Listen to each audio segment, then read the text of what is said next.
As we often do when someone from the Boy Scouts is here tonight, we have a young man here who's working on the Eagle Required Merit Badge of Communications. Ryan Dortch, welcome. Glad you're here tonight. He's from Crestview, and he's at Troop 623, I was told. So we're going to ask Ryan to lead us in the Pledge of Allegiance. To the flag.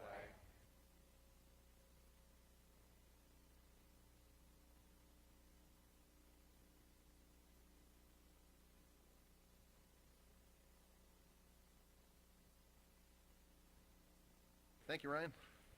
The first order of business is to approve tonight's agenda. Can I get a motion to approve the agenda? Moved. Second. A motion and a second. Any discussion or additions to that agenda? All those in favor, please say aye. Aye. Any opposed, say no. That passes. Thank you. Next, I need a motion to approve the Board of Education meeting minutes from the February 15th meeting. Moved. Second. A motion and a second. Do we have any questions or changes to that minutes? All right, in that case, the motion is to approve those minutes. All those in favor, please say aye. Aye. And opposed, say no. That carries. Thank you. The next section would ordinarily be patron comments, but I understand we don't have any cards filled out, so we can move on. The next section would be superintendent and board comments, so I will turn that over to our superintendent, Dr. Eric Knost. I will speak slowly so he can finish juggling. Yes. Good evening. Good crowd. We like it when we have an audience. A few fun things to announce tonight. Start with Pond Elementary School has become the first elementary school in Missouri to establish a Best Buddies chapter. Best Buddies is a program that offers one-to-one friendship and leadership development designed to positively impact students with and without disabilities. The organizers of Best Buddies Missouri say the organization is a network of more than 100,000 friends across America, and now including Pond. We have had this. Our high schools tend to have these chapters, and it's really a neat thing to see it growing. We've had examples of this around in schools in our area for a long time. They're usually little clubs that kids who just really feel that they need to connect kids who have special needs, and they want them to be more involved in the life of the school. So to see it organizing like this, and now to see a program in one of our elementary schools, I hope they all follow suit. Very neat thing. Marquette High School students organized a TEDx conference. 2 seniors organized the event, which took place Saturday, February 24th in Marquette's Theater. Vinay Kumar and Akash Sarkar started the journey of bringing TEDx to their school in October. TEDx Talks are independently run conferences with the support of the TED Talks organization. Marquette's conference covered 3 main topics: STEM education and research, preserving the arts, and bridging the socioeconomic divide in St. Louis. So really proud of those 2 students to do that and bring some really good attention to Marquette High School. They had a whole day of great speakers. Last month, Crestview had the opportunity to showcase how students and staff incorporate the Leader in Me program into their daily routines. Leader in Me helps students build character and develop leadership abilities. Crestview gave officials with the organization a very warm welcome. The cheerleaders performed, and the students and staff greeted visitors as they arrived. And the students led the event and gave speeches in the theater. We have a number of our schools that braid their character education program with the Leader in Me program, and it just works really well, and it definitely lends itself to the fact that we are a national district of character. KSDK 5 on your side reporter Ryan Dean highlighted a Rockwood student and a Rockwood college counselor in a story about seniors seeking scholarships. And I think we have a video of that. And right now, it's that nerve-wracking time of the year for high school seniors and their parents as they try to map out the next few years. Are they going to college? Where are they going to college? And how are they going to pay for it? And this morning, we're helping you find free money scholarships out there for the taking with the help of a senior who's really putting in the work. There's nothing forming. It's still clear. Anna Samsonoff is just a few months away from high school graduation. Let's say now. And this Lafayette senior is focused on her next move. I think I'm going to go into genetic research. Her college choice has been narrowed to 3. The University of Georgia, Loyola, and the University of Virginia. Before she picks the school, she's waiting to learn how much scholarship money she'll get. I'm really looking for anything that I can get. She has spent hours Probably like over 50. applying for about 15 scholarships. If I have any free time, I'm probably working on scholarship essays. It's all about the effort they're putting in to apply. Jeff Buckman is a college and career specialist for the Rockwood district who sees a lot of anxious seniors this time of year. Every day.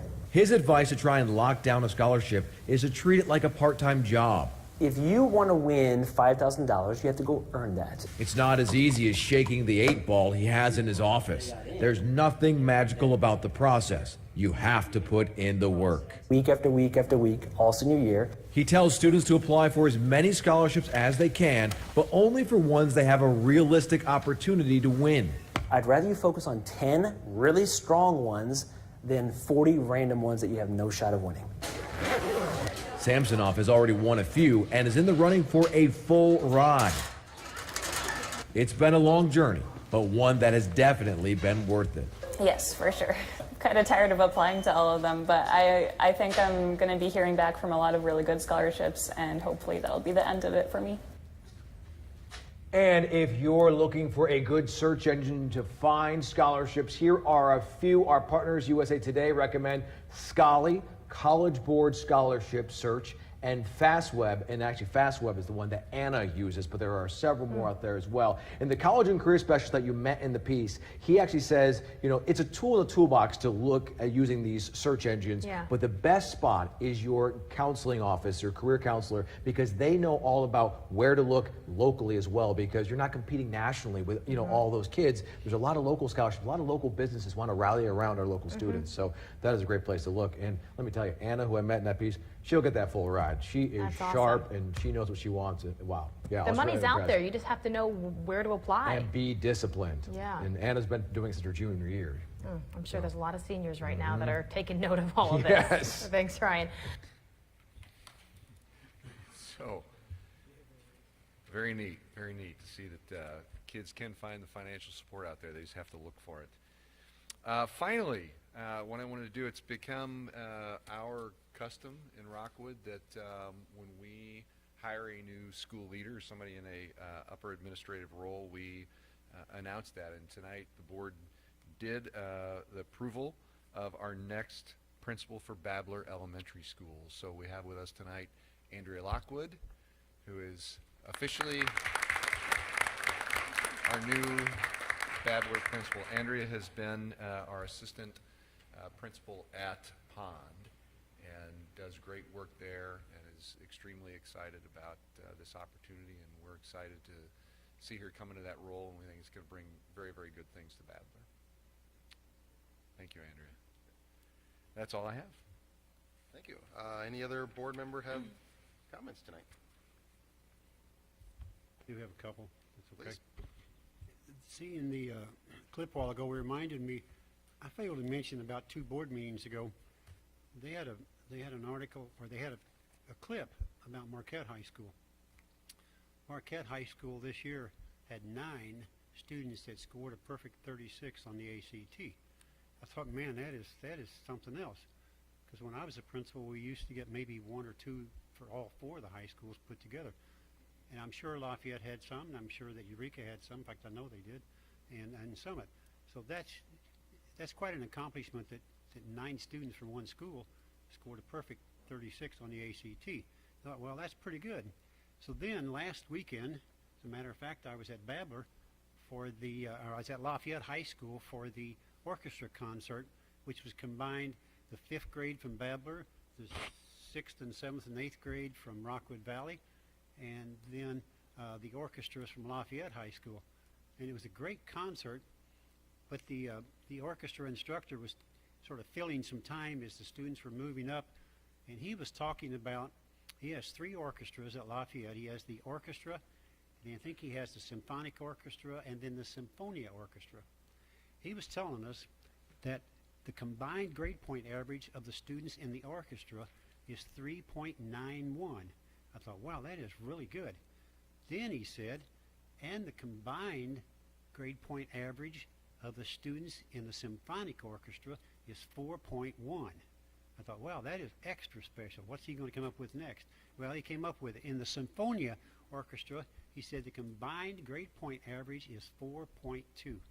Now, that is just unheard of. I mean, and I'm sure every school that has the orchestra in Rockwood, which all four do, they'll find out that the students that participate in orchestra, they don't just do it in orchestra, they do it in all kinds of things, and they will have some tremendous grade point averages, as exhibited last week by Lafayette High School. So congratulations to all those students, too.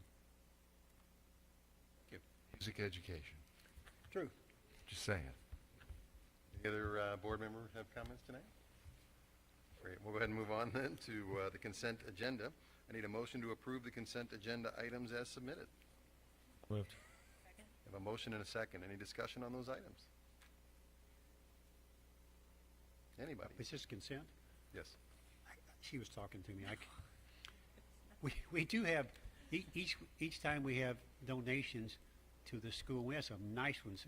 Every time, we have quite a few this time. They're up on the board, but I'd like to read some of them to you.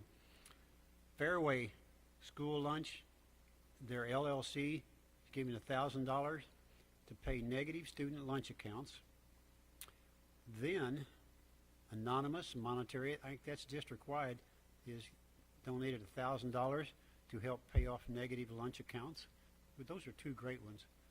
In Rockwood South Middle School, the parents' organization, they're donating $13,000 to technology to improve and update the sound system, audio and video equipment for the main gym. Rockwood Valley Middle School, the parent organization, monetary $7,572.39 to financially support the purchase of supplies for the school year. So at the end of each school year, PSO will take the majority of their proceeds from the school year and transfer to the school for items needed the following school year. And the last one is Rockwood Valley Middle School monetary, $6,415 for PSO grants. And staff members had completed grant applications in the fall of 2017. The purpose of the grant money was to financially support activities and specialty purchases that were not supported by the school budget. Item included e-cyber vision. And I think Dan will tally this up at the end of the year, but last year it was over $370,000, somewhere in that range, that were donated to the Rockwood school system by the parent organizations, Anonymous, and also other people. So I anticipate it'll probably be around that range again this year, maybe higher. Thanks to those people that have donated. Thank you very much. Any other discussion on the consent agenda items? The motion is to approve the consent agenda items. All those in favor, please say aye. Aye. Any opposed, say no. Abstain. With one abstention. All right, all those in favor, we do that, say aye. Opposed, say no. There, we're good. We'll go on to the regular agenda items now. The first one is informational. It's for the COPE Committee in Fine Arts and the Choice-Based Art Curriculum presentation, and I understand Dr. Willett. Okay, Real deal. welcome. So tonight we're featuring an instructional technique that some of our art teachers have taken on. It's called choice-based art, and it really puts students in the experience of being the artist from start to finish in the classroom. So it has a lot of critical thinking and problem solving, and the kids are actually taking part in the process of creating art from beginning to end and making all the decisions that artists would make. So we brought tonight for you to see a video that we're going to start with, but then we've got two teachers, Brian Murphy from Fairway and Darcy Kemp from Babbler, who have taken this on and spent a lot of time and put a lot of energy into this. I've had the pleasure of being in Brian's classroom, and it is just phenomenal to watch the kids take off in this, using this instructional technique. So I'm going to turn it over to you. We have these oil pastels. Raise your hand if you've used these before in the painting studio. The kids are working in studios, and we're doing choice-based art. Choice-based art is where you choose what kind of art you want to do. Choice-based art really puts the child in charge of coming up with ideas, being responsible for creating their own art. They really get to base their artwork off of subject matter that they're interested in, art materials that they want to learn how to use or experiment with. So the students are learning how artists actually work in a studio, making their own choices, choosing their own materials, choosing their own subject matter. Well, and I try to explain to them that an artist's process changes throughout, and that is just as important as the final piece is the process. So it does help them stay engaged. I've done a lot of stuff. I've made stuff with sculpture. I've done it in printmaking. I like to sketch stuff a lot, so I also really like doing stuff in drawing. I've been teaching for 20 years, and this is the most I have ever seen my students engaged. They're self-directed. They're teaching each other concepts. Excuse me, how do you use a scissor thing? Teaching each other how to mix colors, how to sew. They're 100% engaged.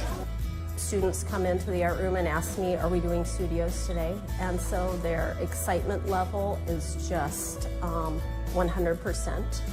And they are willing to put forth the effort because they know that they can create a piece of art that has meaning to them. And that is what I think is a good motivator and helps them to stay engaged in their art making process. This is my rocket I made. I used cardboard, permanent paint, and some paper tissues. It inspired me because I knew that the rocket was like a rocket getting launched soon, like in a couple days, and I was really passionate to see it.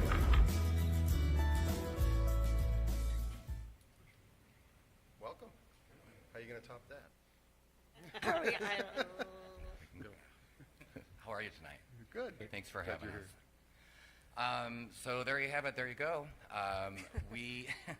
A lot of people ask us, a common question they ask is, after you've been teaching for so long, why make such a shift in how you present teaching art to students? And Darcy and I, after attending, a lot of workshops and reading a few books on choice-based art, and going to national conferences too, it just felt like the natural thing to do. I personally love giving kids a lot more choices and decision making too. I mean, I felt like I was the one that was always making the decisions of what kind of material we're going to use. The artwork has to look like my example up on the board. Not that that is necessarily a bad thing, because they're still learning about art history, they're still learning about materials and different concepts, but I just felt like they needed to be making the decisions instead of me. And I also, all of the time, I had the kids that were comparing their artwork to each other all of the time. Yours looks better than mine, or yours isn't like Mr. Murphy's, or that was another main reason why I personally decided to make that decision. Brian has me beat by 1 year in teaching. This is my 19th year, and I got to the point where I needed a change to keep things fresh for me, and felt that choice-based art was that. And I also, as I was helping children learn, a big component that was missing for me was, why are they doing this? Why do they want to make this art? And so I feel that for the past 2 years, there are actually reasons for them to come in and learn, and it's not just solely based on our curriculum. So that's been a big motivating factor for me. Brian and I want to just give you a kind of a quick synopsis of what happens in 1 hour in the choice-based classroom. So our students come in, and the big component of this type of their learning is having them develop ideas, and we help them with that. They have sketchbooks, which we've brought some. You can thumb through them if you would like while we speak. Brian and I both introduce mini lessons to students where they may learn about a technique featured in a studio. Both of our rooms have 6 main studios that are focused on painting, drawing, fibers, collage, printmaking, and what else? I'm forgetting the 6th one. Printmaking? Sculpture? Sorry. So they, at the beginning of the school year, for about 6 to 8 weeks, we focus on skill building, where they learn specific techniques for within each grade level. And then after that is when they really get into the meat of learning how to come up with their own ideas and focusing on personal experiences and what motivates them.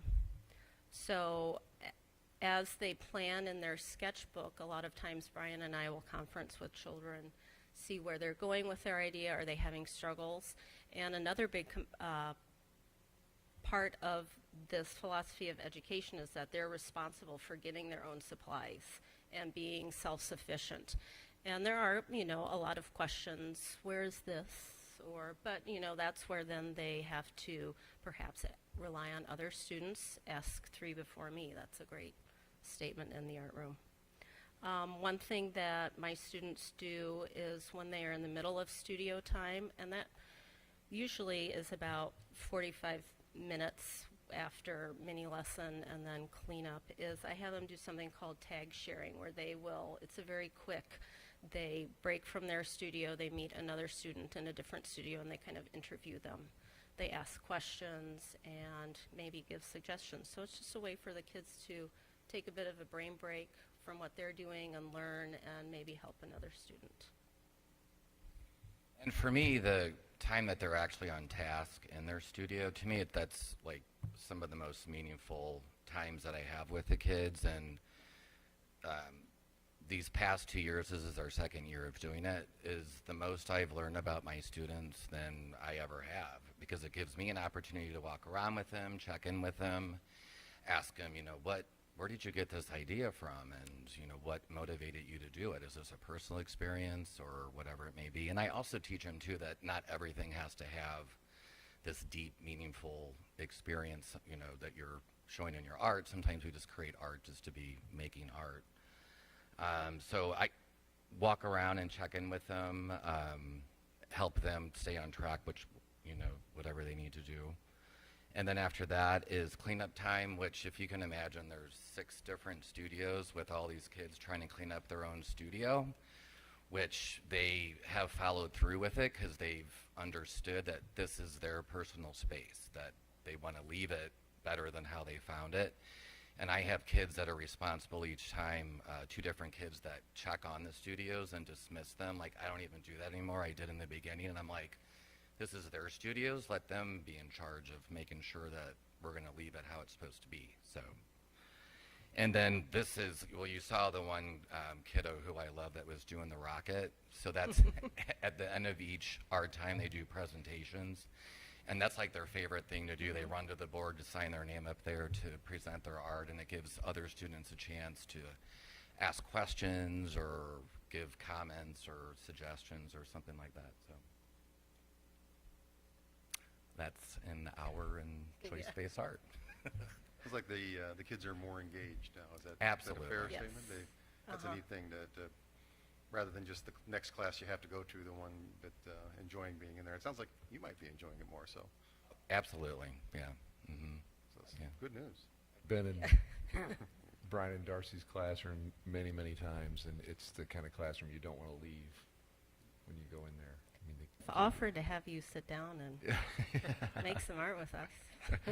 Yeah, it's you can just tell. I think that, I've always these are stellar teachers, but I think the idea of the choice base is so obvious. The different level of engagement of the kids. I always think.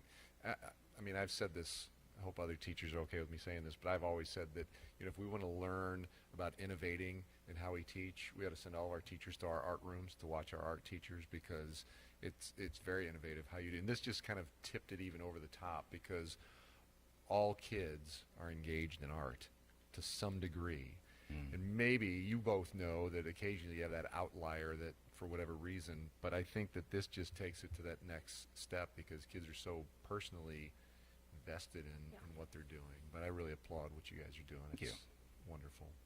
And I just want to say too, the whole cliche of, making mistakes, that it's okay to make mistakes, that this is so embedded in the growth mindset in our classroom that it really teaches the kids that, that's all right, and they aren't so hard on themselves. So, Sure. So during your mini lessons, is that when you cover like direct instruction, the standards, so that all children are being exposed to all of the skills, and then they have the choices of development? I even do many lessons throughout their creative time. If I see a kid that, Gotcha. hey, you could add, more lights and darks with shading or whatever it may be. So we're constantly going around doing lessons. Yeah. And giving children the opportunity, if they make a discovery or they come up with an idea, stopping the class and having that student talk to everyone else as if they are teaching their classmates what they've just learned. That's their work. I should have brought all of my scoring guides I've been working on. That might be a snooze fest. But You use scoring guides, I take it. Yes. Yeah. So they know going into a project what the criteria is that they're being measured against. And then also when the kids are doing presentations, I have a book that I keep track of, so-and-so did this, and I, give a brief description of what it is. And so, and even throughout the whole art period, you're assessing, so. And having them do self-evaluation on their studio practices. Yeah, on the back there, they assess themselves each art time. It's very powerful too if they can set their own goals and then measure whether or not they've met those goals is really important. Right. Is every class period that you have them in art all year? Yeah. All year? Is it just fifth graders? No, I do 2nd through 5th grade, do Second through choice-based fifth? art, and kindergarten and 1st grade are direct instruction. Do you ever have one that you look at and say, I can't believe someone did that. It's so good. Probably every day, don't you? Especially when they're doing it on their own, if you're giving them exactly what this is supposed to look like, and if they're doing something completely on their own, I had no idea that they were that talented. Yeah. The feedback that you get from the kids, from the students. Disappointment when they don't get to work in studios. They tell me I don't get to take any more days off because they don't get to do studios when I'm not there. 2 schools are doing it. Are all the schools doing this, or just you two as a pilot, or what? Not as a pilot, but Linda Sachs at Ridge Meadows, and Meredith Luthi at Wild Horse, and Julianne Glossinger at Chesterfield. So there are 5 of us at the elementary level. You're welcome. Are you able to incorporate vocabulary even more with this kind of a setup in terms of, I love how it's right here with what they're working on, so they see it.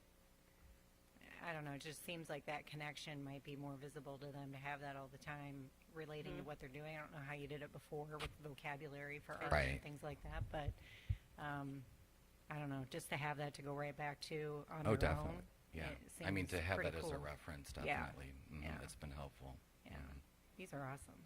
Thank you. And thank you, Megan Meyer, for supporting us and, with the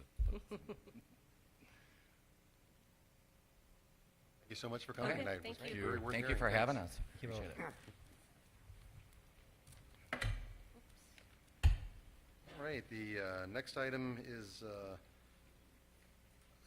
dealing with a resolution to authorize the issuance, sale, and delivery of general obligation bonds, and I think our CFO are going to join us.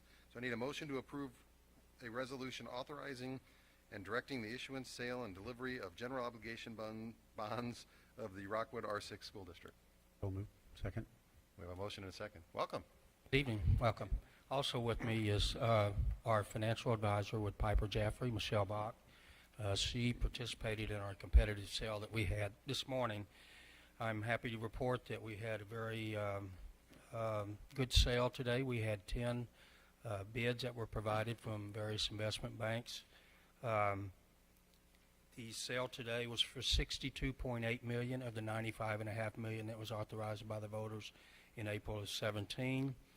The successful bidder was the investment banking firm of Robert W. Baird out of Milwaukee, Wisconsin, and their bid provided a interest cost to the district of 2.84% over the life of 20-year bonds is what we issued.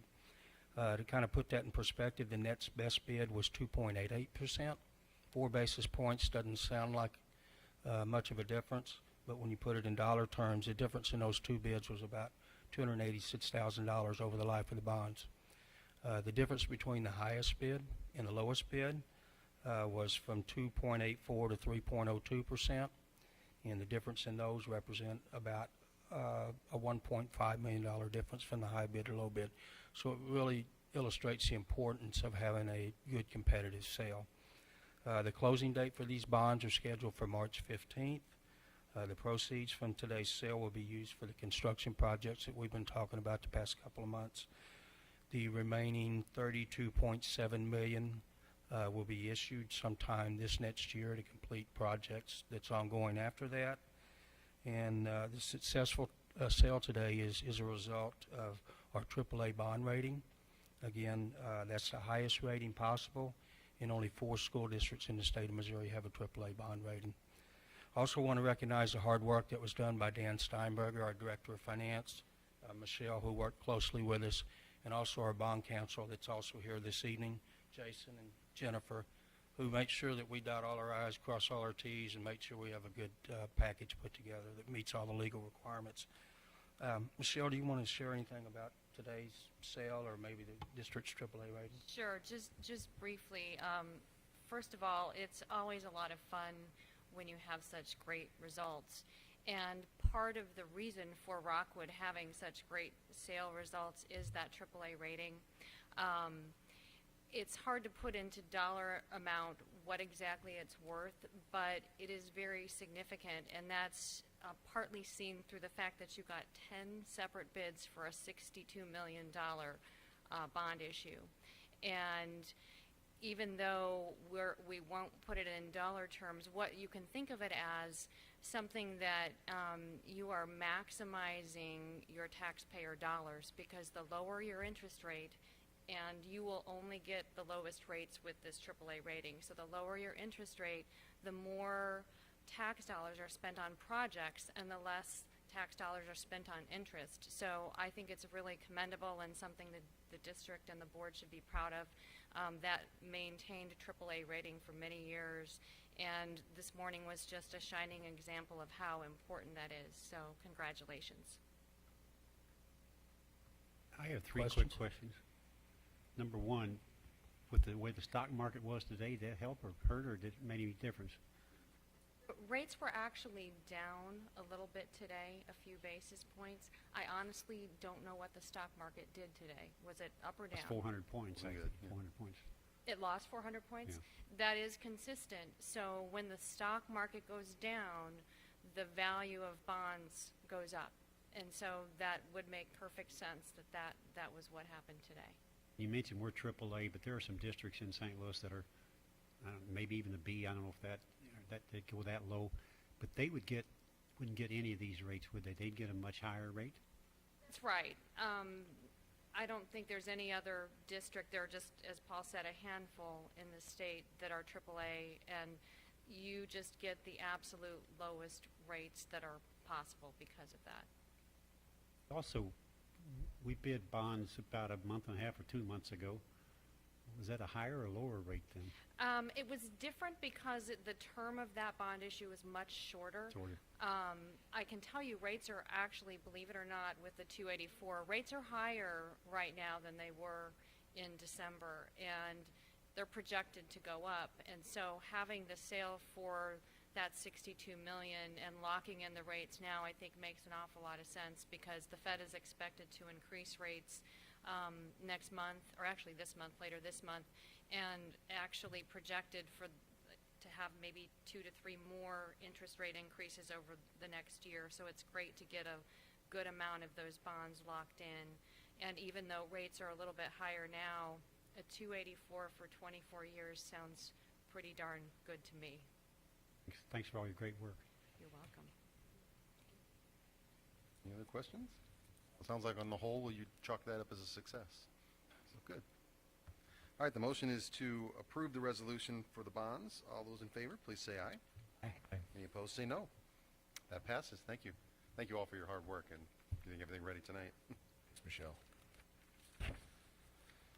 All right, the next couple of items are things we need to go through a little more. I need a motion to approve the 2018-19 school start and dismissal times as presented. Go ahead and do that. All right, so So I'm going to give a little bit of a narrative. I think we have some of the same documents that we gave to the board to review that we can put up on the screen, but I really, for the sake of just the public discussion and that we know people watch our board meetings, I want to rehash a few things, and I'll try to be brief but also detailed.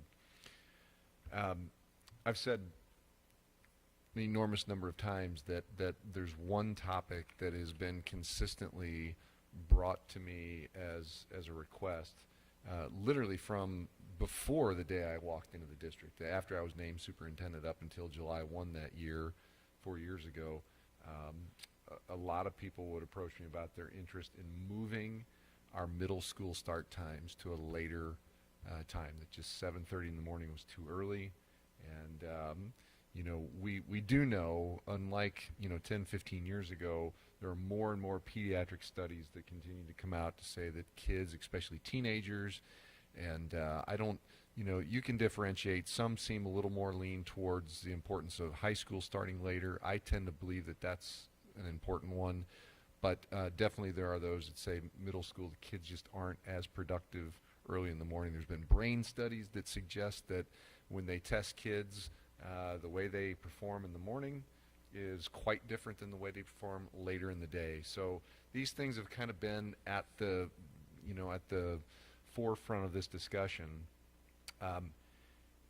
It's not that I didn't start looking at it right away 4 years ago. I definitely did. But what we were finding out really quick was that our ability to move start times was significantly challenged by our transportation system. And I want to be clear on that, because I've had a few people contact me and say, kind of upset and say, what are we doing? Are we making decisions about transportation, or are we making decisions about kids and start times? And I get where they're coming from, but we have to have a transportation system. As a public school district, we have to have transportation. We go a little above and beyond with our transportation than we're required, but we have to. So we have to have a transportation system that works. So we have tried all different kinds of experiments with our transportation system to determine what we could do to most importantly impact the middle school start times while minimally impacting high school and elementary school. I'm going to tell you something. We've went out and grabbed community input a number of times throughout this process. One of the times we wanted to make sure was an easy fix. Transportation said this to us. If you're real worried about middle school, just flip-flop. Make your high school start time 7:30 and make your middle school start times 8:16. And I was worried about that idea because I think of all the parents that passionately talk to me about their kids and getting through middle school, and I can't imagine if they would think that all of a sudden it's going to change, and after they put up with 7:30 for 6th and 7th and 8th grade, and they find out they're going to go to 9th grade and for 4 more years have that same time. So we gathered that data, and it was overwhelming that our especially our parent community did not want that option. Our staff did not either. So we really dismissed that. It would have been an easy fix, but we'd never felt that would be. I wouldn't have felt good about that either, because again, I really think research shows more that high school students do better with the later start times. So we tried a number of different things within the system. One of the things was to just say, what we figured out really quick was that our current 3-tier transportation system, trying not to make this a boring conversation, but back up to when it was written, and I know it goes back to at least 1989 and maybe earlier than that, but it was very efficiently created. There's not a lot of slack. There's not a lot of cleanup or ability to make it more efficient. There just isn't. One thing we tried that we were hopeful about was we went in, and we know we have, some people may notice that occasionally you may see buses laid over at a Quick Trip or in a grocery store parking lot, and you think, oh, well, they obviously have plenty of time.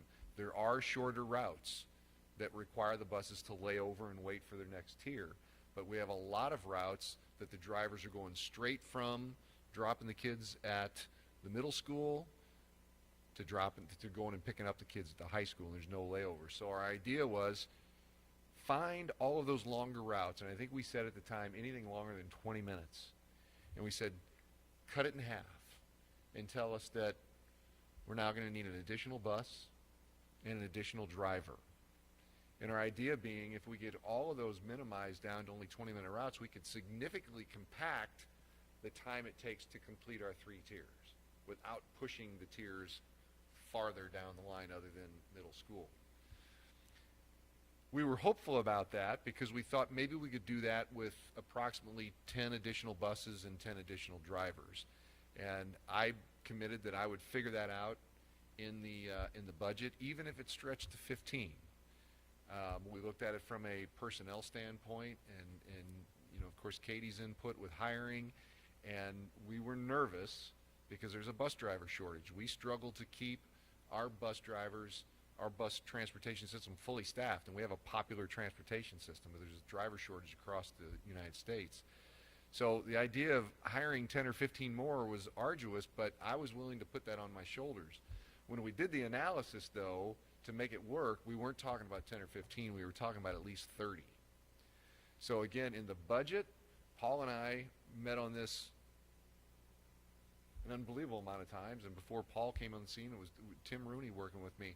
I was willing to take on figuring out the purchase of the buses, but Katie and I were both in agreement that trying to hire and find 30 bus drivers, here's what I think would have happened.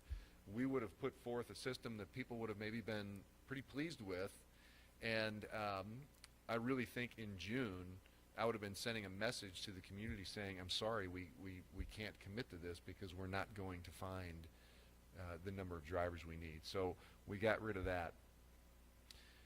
What we finally realized, to make an efficient system more efficient, there has to be give and take. So we went in and analyzed the length of our secondary routes and the number of stops in our secondary routes. We have subdivisions in Rockwood that go on for forever, for miles, to go into a subdivision. A rumor got out there that we were talking about not allowing our buses to go down into subdivisions anymore, that the idea was that they were going to stop at the top of subdivisions. Well, that was never talked about. That's ridiculous to think that. But we did, let's say in one subdivision, if there were 15 stops, we started looking at how we could compact those, and maybe instead of 15, there could be 11 in that subdivision. And we didn't do that with elementary. And everybody understand that. We kept elementary, we're not altering the number of stops in those routes. But in the secondary routes, it turned out to be less than 10% of them, but less than 10% of them where we'd compact those numbers inside of subdivisions allowed us to eke out some additional minutes and some efficiencies without having to buy more buses, outside of our original plan to re-up our buses and keep them current, but that's happening anyway. And we don't have to hire more drivers outside of the number of drivers that we're already desiring to have. So it was really a revenue neutral situation, which was good news. The end of the study, it's a smaller adjustment than some would like, but we were able to add 17 minutes to the middle school start times. So not something that was significantly different, but what a lot of people have conveyed to me in person who have talked about that say, I'll take it. You know, getting my kid up that early in the morning, it may not sound like much, but 17 minutes to a parent who's worked with middle school children in their home, they thought it was good. Our attempt was to not add 17 minutes, though, to all the other schedules. So, again, working with those efficiencies, we tried to minimize that, and we were able to get it down to where the start time on the elementary schools would be impacted by 9 minutes moving forward, and the high school would be impacted by 12 minutes. So, Britta, what documents do you have? Okay. And I really can't see that. Yeah, I just wanted to, we don't need to watch the video because the video says what I just said. Oh, there we go. I just wanted to show what the start times will be. Can you scroll back up? Yeah, so you can see, yeah. Yeah, so the middle school start times would move to 7:47 and be a dismissal of 2:39. High schools would be 8:28 and dismissal of 3:17. And we have 2 tiers in the elementary schools. The earlier ones would be 8:33 and to 3:23, and the next ones would be 9:09 to 3:59. So those are not significant changes, no matter how you look at it. Again, on the middle school end, it's 17 additional minutes. I think there's differing feelings of if that's significant enough. People that are saying, well, you know, I don't really want the other tiers to go any later, but at the end of the day, that's very minimal. 9 minutes in our elementary schools are I mean, it's a small amount of minutes. So I definitely want to answer any questions. We've considered every potential impact on these start times. I want to say from my heart of hearts that I think that a lot of our middle school parents, our elementary parents who have future middle schoolers, appreciate the 17 minutes. We're not getting much feedback about it since we put this out. And you can take that a couple ways. The people are saying, again, I presented, many of you were at the PTO President's Forum, and it seemed to be very, very well received, which that's kind of the parent leadership, if you will, around the district. So that was a good barometer there. People have actually, since we've announced this as the model that we could do, very few people out of the, how many do we mail out when we mail out something, 31,000-ish? Yeah. Right. So we haven't even had even remotely a significant percentage of that coming back. But the people that do, and it's not, you know, you don't really know, many of them are not in favor of this plan, but you're not sure if it's because not that they won't accept it, but it's not someone at a later start time for the middle schools, and maybe not any movement at all on the elementary and high schools. So I will say this, and Randy brought up to me earlier that I was asked the question at the PTO President's Forum of, is this just the first move in that direction? Is there possibility for more moves? And my honest answer is, you know, we have to see how it works. We've been conservative in trying to factor this in. It could be that there are additional minutes once we start doing it, and we see how efficient the routes are. Maybe there could be a few more minutes. Maybe there would be other ideas as we move forward. But I really do not feel we're ever going to see a significant change unless we're willing to push our entire day forward the same significant amount as we would for whatever the significant change would be, or we get to a point where we have plenty of bus drivers to hire, and we just increase the number of routes that are running simultaneously, allowing us to compact that. I don't know when that's going to happen. I don't see that in the very near future. So for now, this is, I definitely do define it as a step in the right direction. It's not exactly what people are requesting, but it is a change, and it is an opportunity to do something different than what we've been doing. So at the end of the day, it's an option I presented to the board as really a conclusion to a very long study that I was charged with, and this is the option that I feel we can do. I'm absolutely comfortable with whatever the board decides. If the board feels that this is a good alternative to what we currently have, or if the board feels, based on your representation to your constituents, if you feel that it's well enough to leave alone, then I completely understand that. But this is a bona fide option to do something that does give the middle schools a 17-minute later start. I think the interesting part about this was Jamie and we attended a meeting at LaSalle Springs. It was about 3 years ago, where they had the middle schoolers, and they talked about all kinds of issues, things that would help improve the middle school in the Rockwood School District. And the first thing on their list was to start school later, and that was number one on their list. And I don't know if that's what alerted Eric, or if he already knew about it, but it came from the students, and that's as important as anything. They want a later starting time, and they're getting 17 minutes. Now that 239 is just 17 additional minutes too, so it's still the same number of minutes. High school is 12 minutes difference. Yes. So we went from 8:16 to 8:28. And the elementary, 9. nothing. 9 minutes. Oh yeah, they went 9 minutes. That's minutes. right. We do have some schools that do start earlier than the others. That's because of the routes. Right. It's only 6 schools, and you know, there were some ways we could try to find further efficiencies by changing those schools out and making different schools in the elementary, those 6, or maybe adding 2 or this, and we just decided that would just muddy it up more, and it's what people are used to, so we really left that alone. And this way it's all the same, except you've got 9 minutes in elementary, 12 minutes in high school, 17 minutes middle school. I think the process was a good one. The issue of buses and drivers, as everything in life, we don't have an unlimited amount of funds. We have to live within the revenues that we have, and every dollar we add to transportation would have to come out of somewhere else. So if you spend a significant amount of money, you could collapse that down to perhaps 2 tiers, but that could literally run millions of dollars that would come out of an art program or a band program or something else.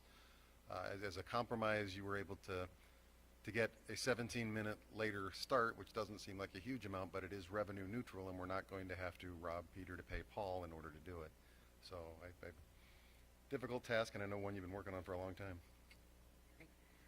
One of the things that has been asked is that 12-minute late start time for high schools, will that impact the sports events and things afterwards? Have we looked into that? Yes, you know, that came up a lot. Lisa dealt with that a lot with her high school study group and her work with the with athletic directors, activities directors, and to be honest with you, I understand the concern. There are some times where, because of distance or whatever, kids already have to come out of class a little early. But I went to all the superintendents in the St. Louis area and I talked to them about this. Some are also, because of studies, contemplating later start time. So we're Rockwood, we're always trendsetters. We could start a movement. But the other thing that we have a director of sorts that we hire through Ed Plus who oversees the suburban conferences, Larry Cunningham. And Larry quickly reminded me in front of all the superintendents that schools can set their contests whenever they want. There's no standard with suburban, and actually there's an issue right now with getting the appropriate number of officials needed for those earlier games. There's a shortage of officials. We forget that officials are doing that as moonlighting. They have full-time jobs. They're teaching somewhere else. So when you want them there at 4 o'clock, so not that it's going to be easy, but all we have to do is get the schools that are competing with us for our contest to agree to. You don't see it as a I really don't. I mean, I'm not going to suggest that there's not ever going to be a time, because we already have some of those situations. But I'll tell you this: I don't think that's a reason not to do this. That gets brought up a lot, and there's a few high school kids that have reached out to me and have said, my day already runs late by the time I do practice, and one kid told me that this is going to be really tough for him to get to his job because his job when it specifically starts at 4 o'clock. This is going to make that more challenging. So I think there are some of those things to consider that we do. Even though it's 9 minutes, it's 9 minutes that pushes the day just that much farther out. But again, the effort was to get 17 for the middle school and only 9 that we'd have to push for the high school. I want to just make a couple comments.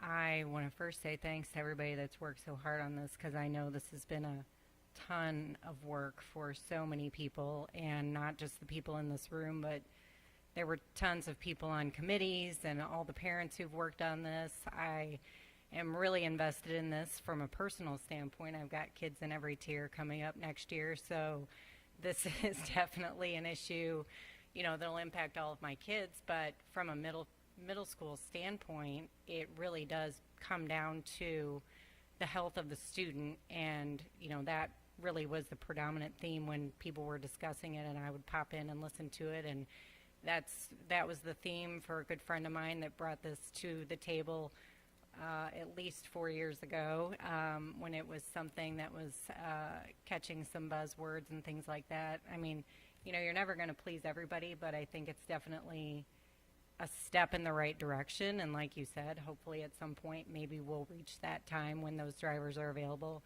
I mean, a two-tier system certainly will raise, it's not just a financial thing, but there's a multitude of other factors that would be cons, probably outweigh the pros in that scenario. So I think that, you know, while there might be people that maybe are disappointed that it's not later or for those middle school students, I think the team has done such a great job educating and communicating that information out, because it's not just a quick fix. You can't just come up with something overnight, and you all are putting your hearts in the right spot for this, so while making the intelligent decision for everybody. So I think it's a step in the right direction, and you know, I'd love for that to be a little bit later too, but I'll take it. So Discussion? Okay. I also agree.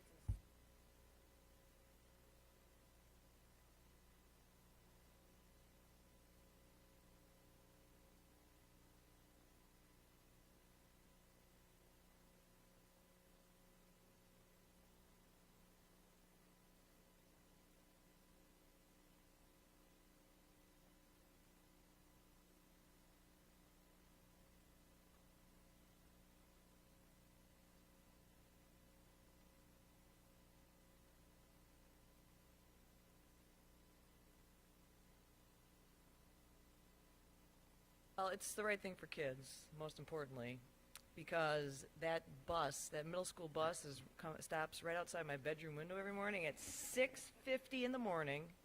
My alarm goes the off late at one. Huh? You've got the late one in our. I know. Yeah. My alarm goes off at 7:15. I get up. I have a cup of coffee. I stroll into my day, and our kids are getting up at whatever time to get to school. So 17 minutes later will make a difference.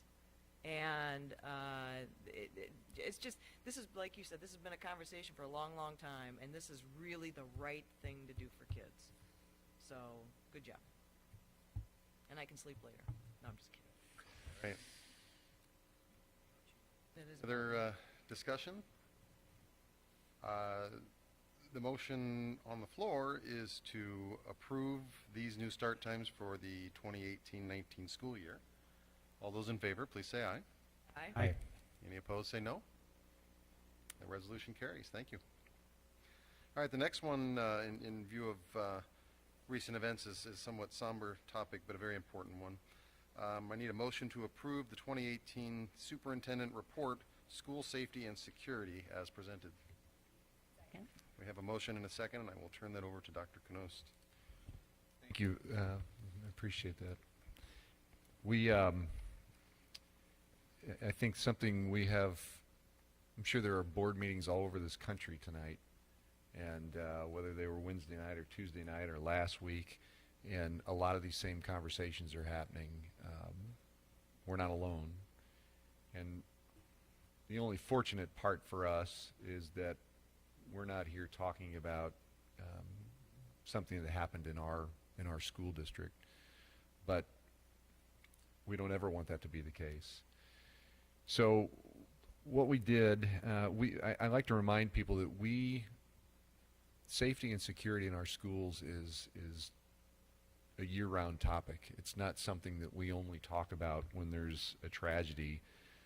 Some of those conversations are conversations that end up with public information. Some of those are things that we would never want to be public information, because you don't want to expose everything that you do in the name of safety and security in schools. Clearly, parents and students lately, again, not specific to Rockwood, but are scared, worried, on edge, and we've all experienced a lot of sleepless nights just thinking through this really horrific topic of how we make sure that we maintain school cultures that are friendly, conducive to learning, comfortable for students, not prison-like, but that are also safe, and where parents can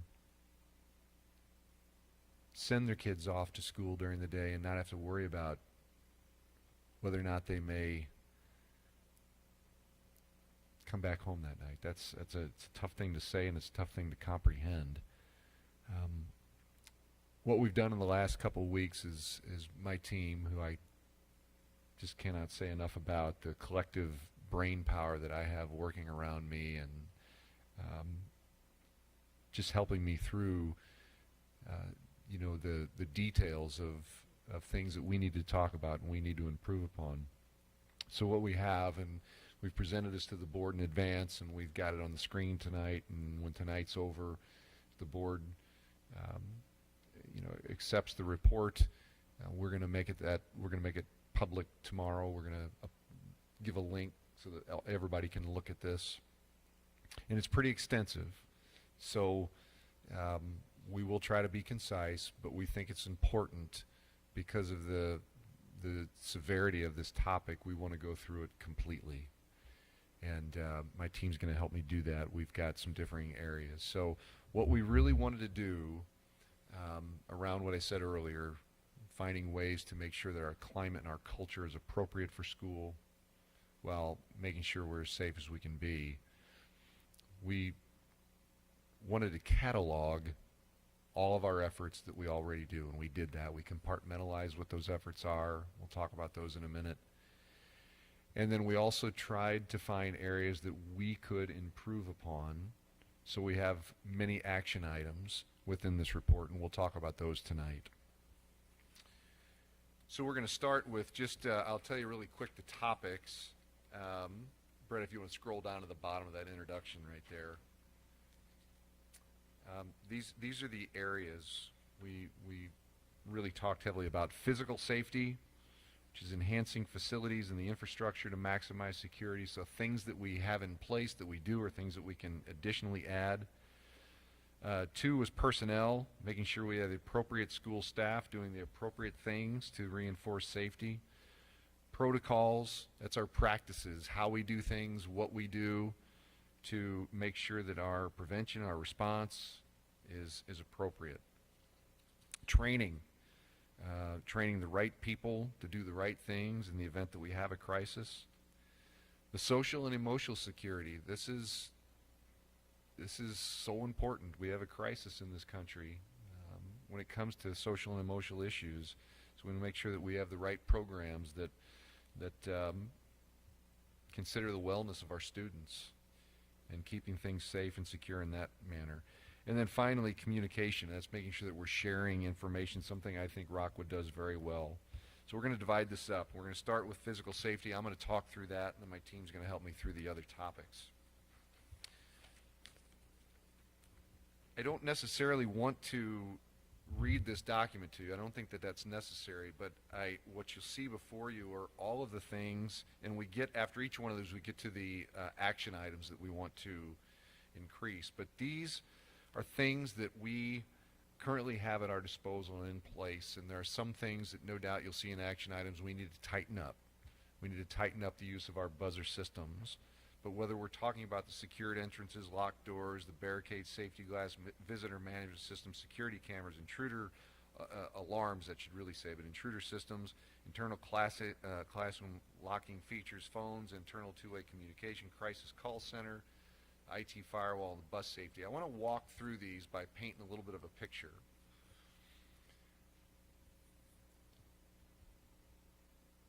If an intruder is to approach our school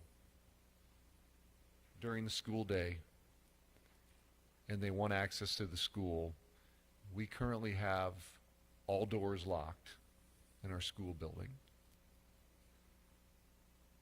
through the whole entire building. We sometimes have a couple of entrances that we utilize, but both have, if there's additional entrances, they both have buzzer systems that include video cameras. So when somebody wants in, they have to push a button, and somebody on the inside has to recognize that person, understand why that person is there, make sure there's not something strange about who that person is, but we control who comes into the building. The rest of the doors stay locked. The 2015 bond issue, we added the barricade safety glass film to all of our entryways. And just to remind people, that is not bulletproof. That's not what barricade glass is. But it allows, or does not allow, the glass to shatter. That was important after the Newtown tragedy up in Connecticut, because we know that the way that gunman accessed the building beyond the buzzer system was to just shoot his way through the front door, knock the glass out, and walk right through. Barricade glass makes that very, very difficult to do, and at minimum buys us more time.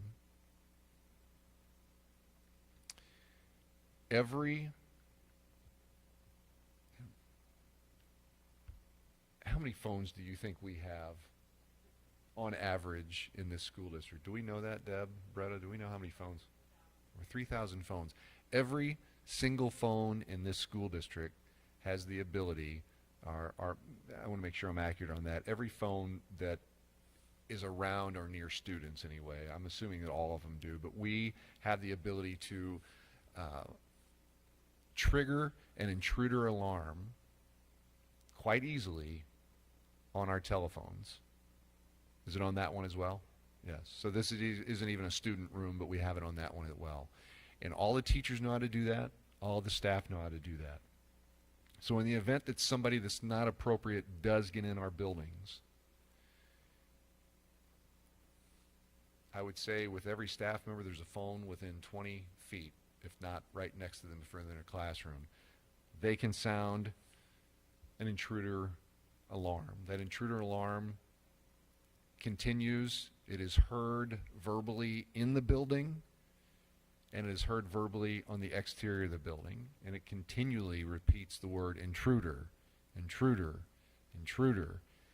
And that allows all teachers to do something else that our bond issue in 2015 afforded us, and that is to go right over their door, and with the push of a button, they can lock their doors from the inside. They don't have to go out into the hallways.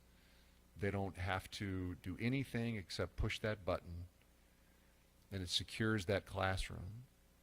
Very solid locking mechanisms in these doors. Every teacher can do that in a classroom, and we've got some additions to that we're going to add. We have video surveillance all through our schools that allow the ability for the right people to track where that intruder is. We have communication that can take place with our classrooms, with our administrators, whether that's through two-way communication or the phone system or even just the PA system. That's the training now, you know. Let that intruder know that we know where he or she is. We know what they're doing. The other thing that I was reminded the other day that was so welcoming to hear, and I talked with our police officials to verify this, but all of our precincts in our municipalities have access to that surveillance video when needed. So you think about how that plays out and what that means, that we've got a lot of people guiding what to do, locating that intruder, informing people, allowing teachers and staff the ability to have information to keep their kids safe. Maybe it makes more sense if it's in this end of the building for the teacher to use their common sense to get the kids out and away. And that's what some of the training, the options-based training that'll be talked about, that's utilized. We have, again, the ability to communicate through our systems internally, externally, to parents. We have crisis call numbers that are able to enact. All of these things are things that we have in place that we have found ways that we can improve upon them, make them even stronger. And I'm going to talk about those, but I want to bring up a couple of things. One of the most common, the amount of input I've received over the last couple of weeks, the number of emails I can't count, phone calls, it's constant and it's still happening, and people have suggestions on one end that they want us to lock down barbed wire, metal detectors, cover the glass in all the rooms, everything. And the other end of the spectrum is people say to me, please, please, please don't make my child's school building any less friendly than it is right now, because I want to be able to know that I can come in and visit my child and feel good about that, and everything in between. But one of the real common things is people suggest that we need metal detectors. And we have to realize that there are things that, while you could add something that may appear to create a better safety measure in terms of a metal detector, safety meaning that they're going to detect metal coming into the building, but in turn they can create a hazard that is more unsafe. And two things about metal detectors: one, in our country, schools that tend to use metal detectors tend to be more urban setting schools, and if you look at the research, they really haven't had a significant impact on things like gun violence in those schools. So, and here's the reason why, in my opinion, and here's the hazard that it creates. Most people have been to the airport, most people have taken a flight, most people have gone through security at the airport. And you know you get to the airport early, because if it happens to be a time where there's a large number of people, you walk up to the security and you see 100, 150, 200 people, you know your wait's going to be a little while. And that's because they have to take their shoes off, they have to take their belts off, they have to take everything out of their pockets, they have to send their carry-on luggage, in this case it would be a book bag, through a separate device. They have to walk through with their arms in the air. It takes time. Imagine that being implemented in a building where thousands of kids, hundreds of kids, over 1,000, in Marquette's case over 2,000, who are coming in at the same time through a few entrances.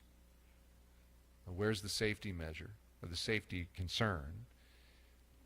All of those kids bottlenecked, and you think about people who intend harm out in the world, who learn over time that every morning they can go to a school building where kids are amassed in groups waiting to bottleneck into a school building for the sake of getting through a metal detector. So in my opinions, the reason why they don't always prove to work is because to make it work, they're very soft in how they use it. It's not like the airport.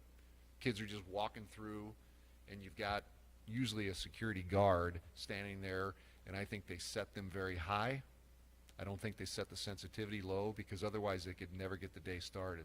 So metal detectors actually can create quite a safety hazard and a false sense of security. So that's one of the things. The other thing people say, I love that you put barricade glass up at the entrances. Please put it all the way around the school building on every window.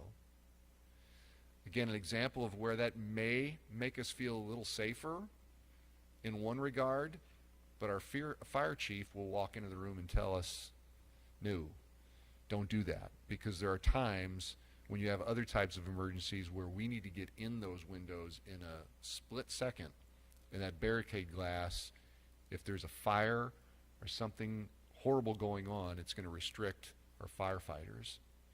So that's why we haven't taken the expense to add safety glass. People have said in some cases we'll get bulletproof blinds and put them up.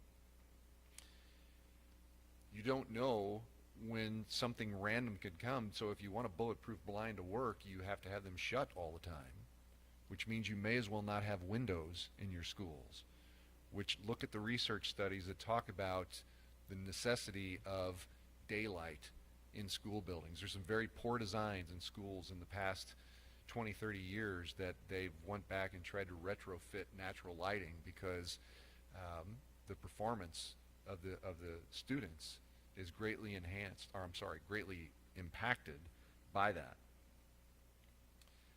So let me look really quick, and I'll be done with my section. The action items on the next page, I do want to talk about those. We are definitely doing things to ensure stricter compliance with visitor management protocols and procedures. A number of people called me and said, I know you have buzzer systems, but I walk right up and they say hi and they let me in. I'd like to think it's because they recognize you, but I think we need to take the opportunity to have more stricter compliance with how we do those buzzer systems and how we let people in. Also, the visitor management systems that we currently have where people come in and they have to sign in on a computer. So we know who they are. They're not coming in and walking around the building. We know who they are, and we're going to expand that to include students who come in school late because they have a doctor's appointment in the morning. I talked about our internal locking mechanisms that we already have. We're going to expand those because the one thing they don't include are anywhere there are double doors that open, like a gymnasium, for instance. So we're going to make sure that those double doors, there are mechanisms that can be added to those double doors to also allow them to lock from the inside rather easily. We're going to add those. Security cameras. We think surveillance is important. I think you would agree. I just talked through that scenario where we can track an intruder in the building, and so can our local police. So why not make sure that we don't have areas that are not covered in that surveillance, especially in those hallways and at the exterior of buildings. So we're going to assess that through all of our schools. We've got the budget for it, and we are going to significantly increase the number of security cameras and surveillance cameras. And we're going to continue considering any additional structural safety enhancements that come our way, anything that we think that we can assess. I get things, for instance, a lot of people kept sending me this idea of these drawing a blank on it, but a student designed this. It's been on the news in shop class, but it's a metal structure that allows you to slide it under a door and a door can't be open. And I say, well, we've got it one better. It's part of our locking mechanism, and we can just lock that. And people say, well, you can shoot right through that. The structure of that locking mechanism is very, very sound. So you may be able to shoot up the metal, but it's not going to easily open that door. So, but there are other structural enhancements that we can consider that we're going to continue to look at as we go, and hopefully find more ways. But I think these physical safety pieces show that we have a lot in place and a lot to be proud of as far as our capability of keeping our buildings safe. Any questions about, that's probably the longest of the sections, but we wanted that one to be first because we think it's the tangible piece that people can see and feel. And you have any? Small question. A while ago, I've been on a lot of different safety committees in Rockwood over the years, and the last time I was on one was at Utah Valley when we were pretty recent, when the schools, I think, started tasking their own safety groups within the schools. And one of the things that came up was some of the classrooms, I think this exists in all levels, have doors between classrooms, so you can get from, between without even going into the hallway. But the issue was, how do we lock those doors down, and what do we do with those? Is that, I don't even know, since that conversation took place, is that part of this conversation, or was that already something that a solution came up with for that? Or? I believe that our locking mechanisms, we don't have Chris Friend here tonight, but I believe that many of those doors do include locking. They may not all, but keep in mind that even if they're connected, the doors on both of the exterior do. So in reality, that's in the ability of the whole 4E training, in some cases, the teacher's using common sense to get kids away. It may make sense for them. That may come in handy to get through. But I'll have to get the answer as far as if all of them have locking mechanisms on them. Any other questions about that section? All right, Katie's going to come talk to us about what we discussed with personnel.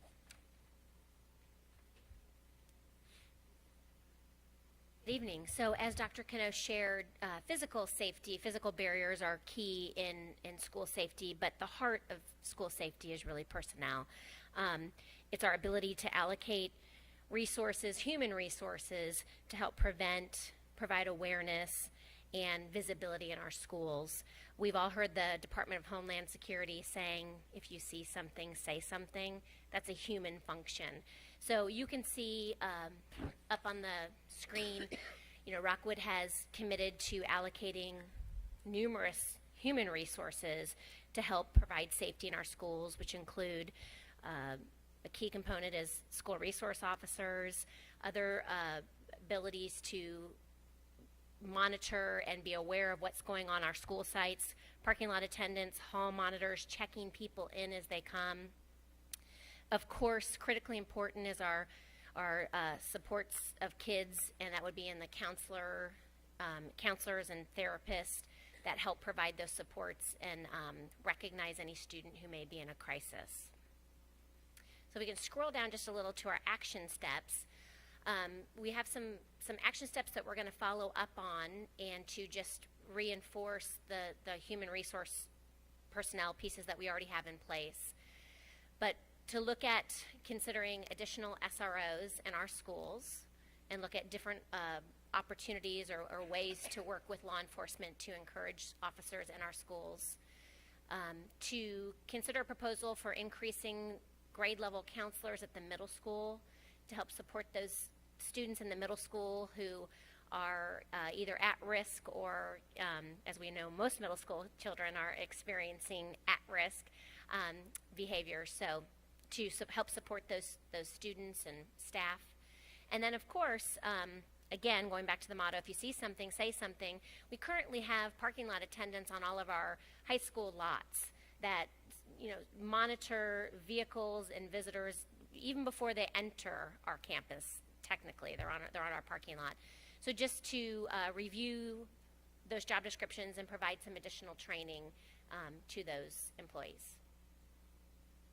I want everybody to know, too, that I've been in a significant amount of conversations just in the last couple of weeks with law enforcement, and Terry Harris and I have talked about this extensively.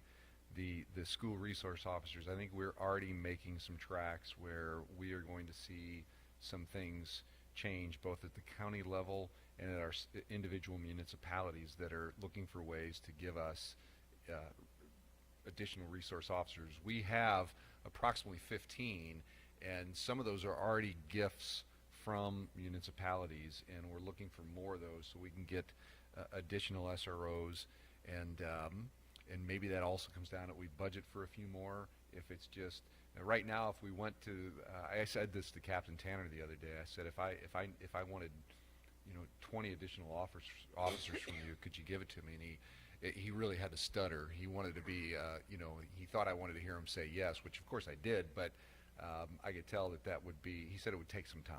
It would take some time to make that happen. So I'm already feeling there's some real promising efforts, and to me this is the answer. When people say things about the whole good guy with a gun comment and can we put more guns in schools? And I get really nervous about that because there's so many scenarios of, when you have an active shooter situation and you have the experts descending upon the school, who do they know? How do they know who is the person that's supposed to have a gun and who isn't? You have no doubt that a police officer is supposed to have a gun. And while there may be concerns down in Florida, we have excellent SROs that we know are there to put their life on the line and protect our students and our staff. And I can't think of a better way to add protection in our schools than to have more police officers readily available in our buildings where that's their beat. And maybe they all aren't SROs as in trained, because sometimes we use SROs as staff members. I mean, they do some of the same duties as others, but maybe they're just additional police officers that are, again, that's their beat to be there, and their cars on site. But I think that is a key piece, and I'm already feeling really good. We are going to accomplish more resource officers one way or the other. But right now there's a lot of powers to be coming together. I'm going to another meeting tomorrow with State Representative Dave Gregory, who is interested in figuring out how he can help. We have another meeting set up with Captain Tanner and Captain Cunningham, where we're going to talk about this some more. Eureka is always so good to us, and they already afford us a part-time additional resource officer, and we're going to try to bump that up to full-time. So that's a key piece, and I think we're going to see that come to fruition quickly. Do you know how many more counselors, or you or Terry, would take to have a counselor for every grade level in the middle school? Yeah, I mean, it would take 5 additional counselors, but we've got some part-time pieces, so 5 is a rough approximate number. Okay, good. Every time I drive up to one of our schools and I see a police car outside of the building, I just feel like that is such a, that's what I was going to say, deterrent, but it's always a good thing to see. So I think the school resource officers with the police cars, I mean, obviously there's a lot more things we can do too, but I think that goes a long way. It does. And that's what you get with the concept of a beat cop. You don't always get a police car with an SRO. They're not always granted a police car, but we do have, and we even made the effort to buy one a couple of years back that was utilized in Fenton. But that's what you get with a beat cop. You get a beat cop comes with a car wherever they're at. That's extremely visible. Okay, thank you, Katie. Next, we're going to move to protocols, and Lisa Counts will talk us through those pieces. Hello, good evening. So I wanted to review some of the topics we talked about under protocols. You have the master list there for you. I obviously am not going to read through all of those. Just wanted to highlight some things that I think are important from the discussions that we've had as a cabinet the last couple of weeks. So some of the things that we're going to be doing under protocols is just reviewing the good things that we're already doing. Like Dr. Knost said, we already have lots of things in place that are very good practices, and these are some things that we just need to make sure that we're continuing to do and stay consistent with. So we, of course, have our district crisis planning process and our building crisis planning process. So we'll continue with those things, our drills. We even have our safety, I like to call them the safety visits, where the safety squad comes out and they do our little internal audits, and we all get a little nervous, like, are we going to pass? But that's just a great way to do our own checks and balances and to tighten up any areas that maybe we've overlooked or something. So we're of course going to continue with those. So a few things that I wanted to highlight that I think are really important, that and I'm glad we've included those here, because and forgive me, the rest of my teammates, some of the things that I'm going to mention are probably going to be crossed over in some other areas of our report. But the social media aspect, certainly we all know that social media is sometimes not our friend. So we are very fortunate that we have our communications department in addition to a service that monitors our social media. So it really is, and I don't know if a lot of parents and community members know that, but that's certainly a safety net for us that we're alerted when things are posted on social media. So that's a very, very helpful tool that keeps us really abreast of things that could be potential crises or threats, or even just minor things, disruptions that might be coming through. We're really lucky to be able to get ahead of those things many times.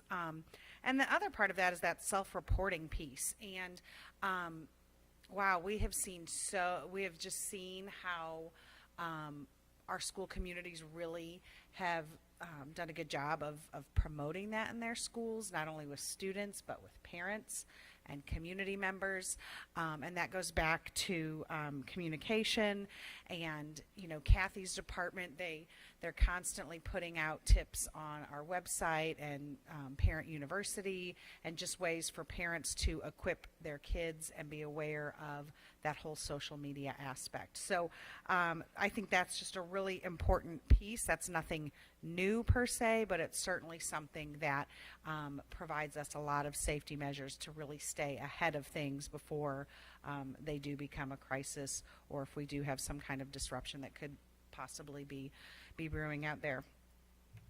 Supervision of schools. I think that the highlight there, that's something that Dr. Canos mentioned, is all of our schools have many entrances and places for kids to come and go. And so we really are being diligent now to minimize those number of entrances that students can enter and leave, so that we really can staff those at all times. So I know in all of our buildings, Dave Cobb and myself, working with school supervision, have visited with principals. We've met with all principals to talk about their monitoring and minimizing of those entrances. And then, of course, where we have students coming in and exiting, those are always going to be staffed with our school personnel, school resource officer, a trusted adult in the building, so that, number one, parents are seeing that we're greeting kids, which is, of course, a best practice anyway, to start the day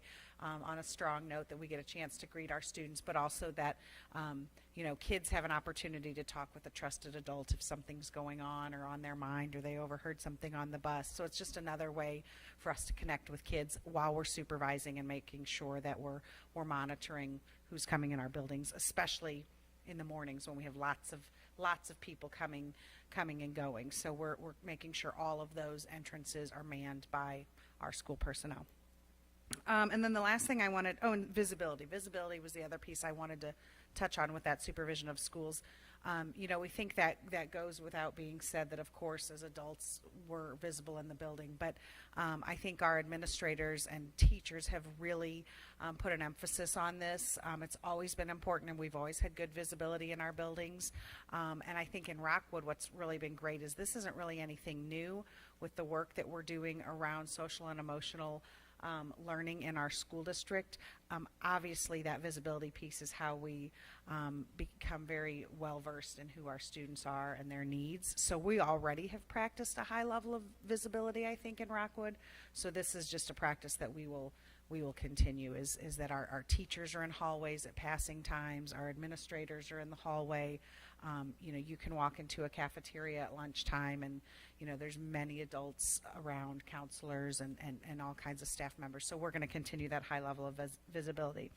And then the last thing I wanted to touch on was the mental health resources component. And this is also something that we have been utilizing certainly since I've been in the district, but longer probably than that as well. But that's a practice where when we are made aware of students that are experiencing some kind of trauma that is presenting itself in maybe a potential risky manner or unsafe manner, we have worked with our community resources. Dr. Harris over student services is very actively involved in connecting our families with mental health professionals that can help support a student who might be exhibiting some risky or dangerous behavior. And often in our discipline review processes, unfortunately, we have to sometimes suspend students. And so anytime that we believe a student exhibits some kind of concerning behavior that could potentially be dangerous, we ask parents to participate in that mental health review so that we really can fully qualify that a student is safe to be in our schools. They're not a risk to themselves or a risk to others. And our community partners and mental health professionals have been really, really supportive in that.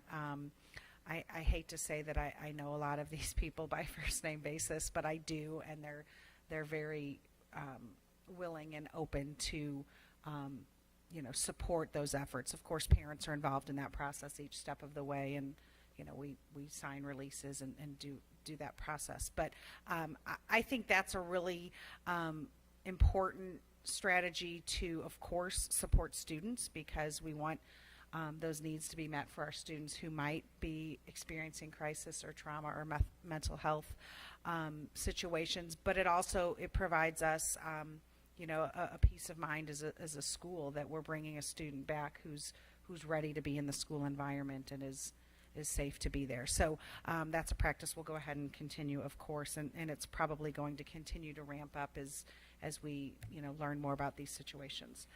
So then the action step, action item for us under protocols, we really only have one direct new action item, and that's just increasing the frequency of those intruder drills. And that will be under the guidance, obviously, of Dr. Harris.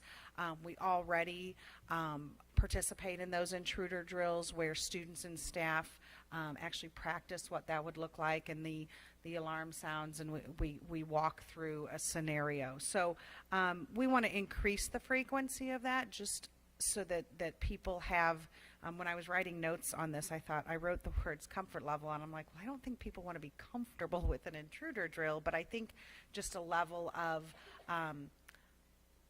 a better ease of knowing how we would react in a situation like that. It's such a very stressful scenario for teachers to even envision that they would ever be in that situation. So I think just the more that we can increase that dialogue so that there is a higher level of preparedness and just ease of walking through some of those steps on what that could look like. So that's the action item we have on that one. I mentioned that that suggestion came straight from students. Of all the communications I've received, nobody else mentioned that. But students did mention that to me a number of times, that they would like to have regular intruder drills. That's easy ask, and it makes sense. So we're going to do that. And the only other thing I wanted to highlight, Lisa talked about the scanning social media and the mental health piece, kind of in the same vein of what I talked about earlier, kind of walking through if an intruder and what that looks like.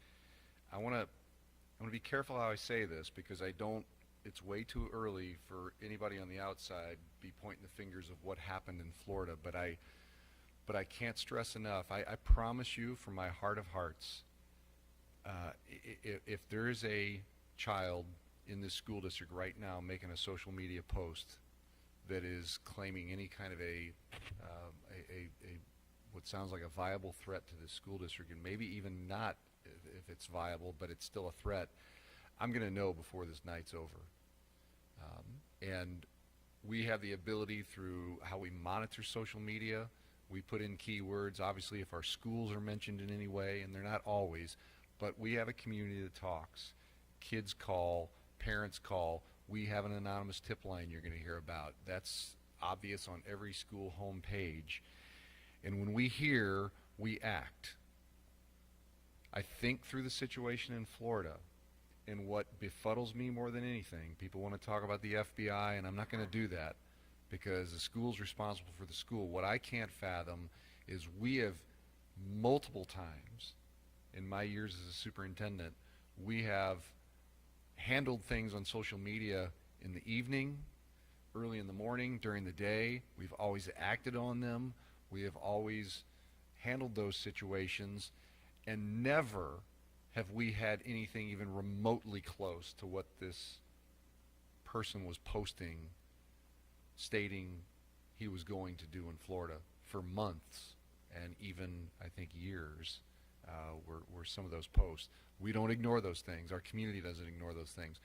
And just to further enhance Lisa's point, we do. When we have those things, whether we think it's needed or not, we're always going to require a mental health assessment before we place a child doing those kinds of behaviors back in a school. And when I say what I mean by that, normally I wouldn't be talking about this. Tammy and I talked about this a bit, about, you know, what do we put in a report, what don't we put in a report. I'm pushing it a little bit here, but I'm not talking about any specific student. But when we say we want mental health assessment, we're talking about mental health experts that release to us in their writing, in their words, that child is safe for themselves and safe for the school to come back into our schools. We do that every time we have a concern. We don't make that public because that's usually in the moment specific to a student in a disciplinary situation. But I think in light of Florida and all the concern, people need to understand that we have that practice in place. Sometimes people think, oh, there's that one child, why is he in the school? If there's been questionable behavior that we've dealt with, or that we're aware of, you can trust that process is in place. Any questions for Lisa on the protocols? How many drills do we do currently, and what will it increase to? Barry will be happy to answer that. Currently do one drill per semester. That's what I thought. Yeah, and so I think that we have principal meetings coming up, and we're going to talk about that. I think that we have some schools who are wanting to do drills as often as we do fire drills, and I think that you have other schools that are wanting to increase the drills and have 4 a year, so one a quarter. Yeah. But what we know is that we have students and we have parents and we have teachers and administrators are asking for increased drills, so we will increase the number of drills that we do. I wonder if there's a good answer to this in terms of preparing kids. Like, what's a good number to prepare to the best of everyone's ability, but then what number sort of might be a threshold of that too much? Because I'm thinking about this, you know, I've got kids at all 3 levels. So my high schooler came home a couple days after, and literally a few days after in Florida, and said, we had an intruder drill today. And that was so much more impactful, obviously, to a high schooler coming right off the heels of that, who knows much more about current events. But I'm thinking of my little baby who's going to be in kindergarten and thinking, this is going to be pretty traumatic. And I know they do some of that. She's in a Rockwood preschool, so I know they prepare a little bit, but you can't totally prepare. Well, I would say that's the dilemma, right? So Yep. when you take a look at what the research is saying, that's the struggle, the psychological effect of these drills. And Right. what most people will say after shootings and all these horrible situations, that schools are still safe places. They're very safe. And so the struggle that we have as educators is preparing for these very traumatic experiences without creating a situation where kids feel like now they are unsafe. And that's the balance. And so, so we would talk about option-based training, which is the intruder training. I think that our administrators are equipped with enough information and knowledge where it's age appropriate. And so so when we take a look at 4 E's, one of the E, of course, is education. And so we can train on those options without necessarily exposing kids to a level of fear and anxiety, which many of our kids are already experiencing. So that's a challenge.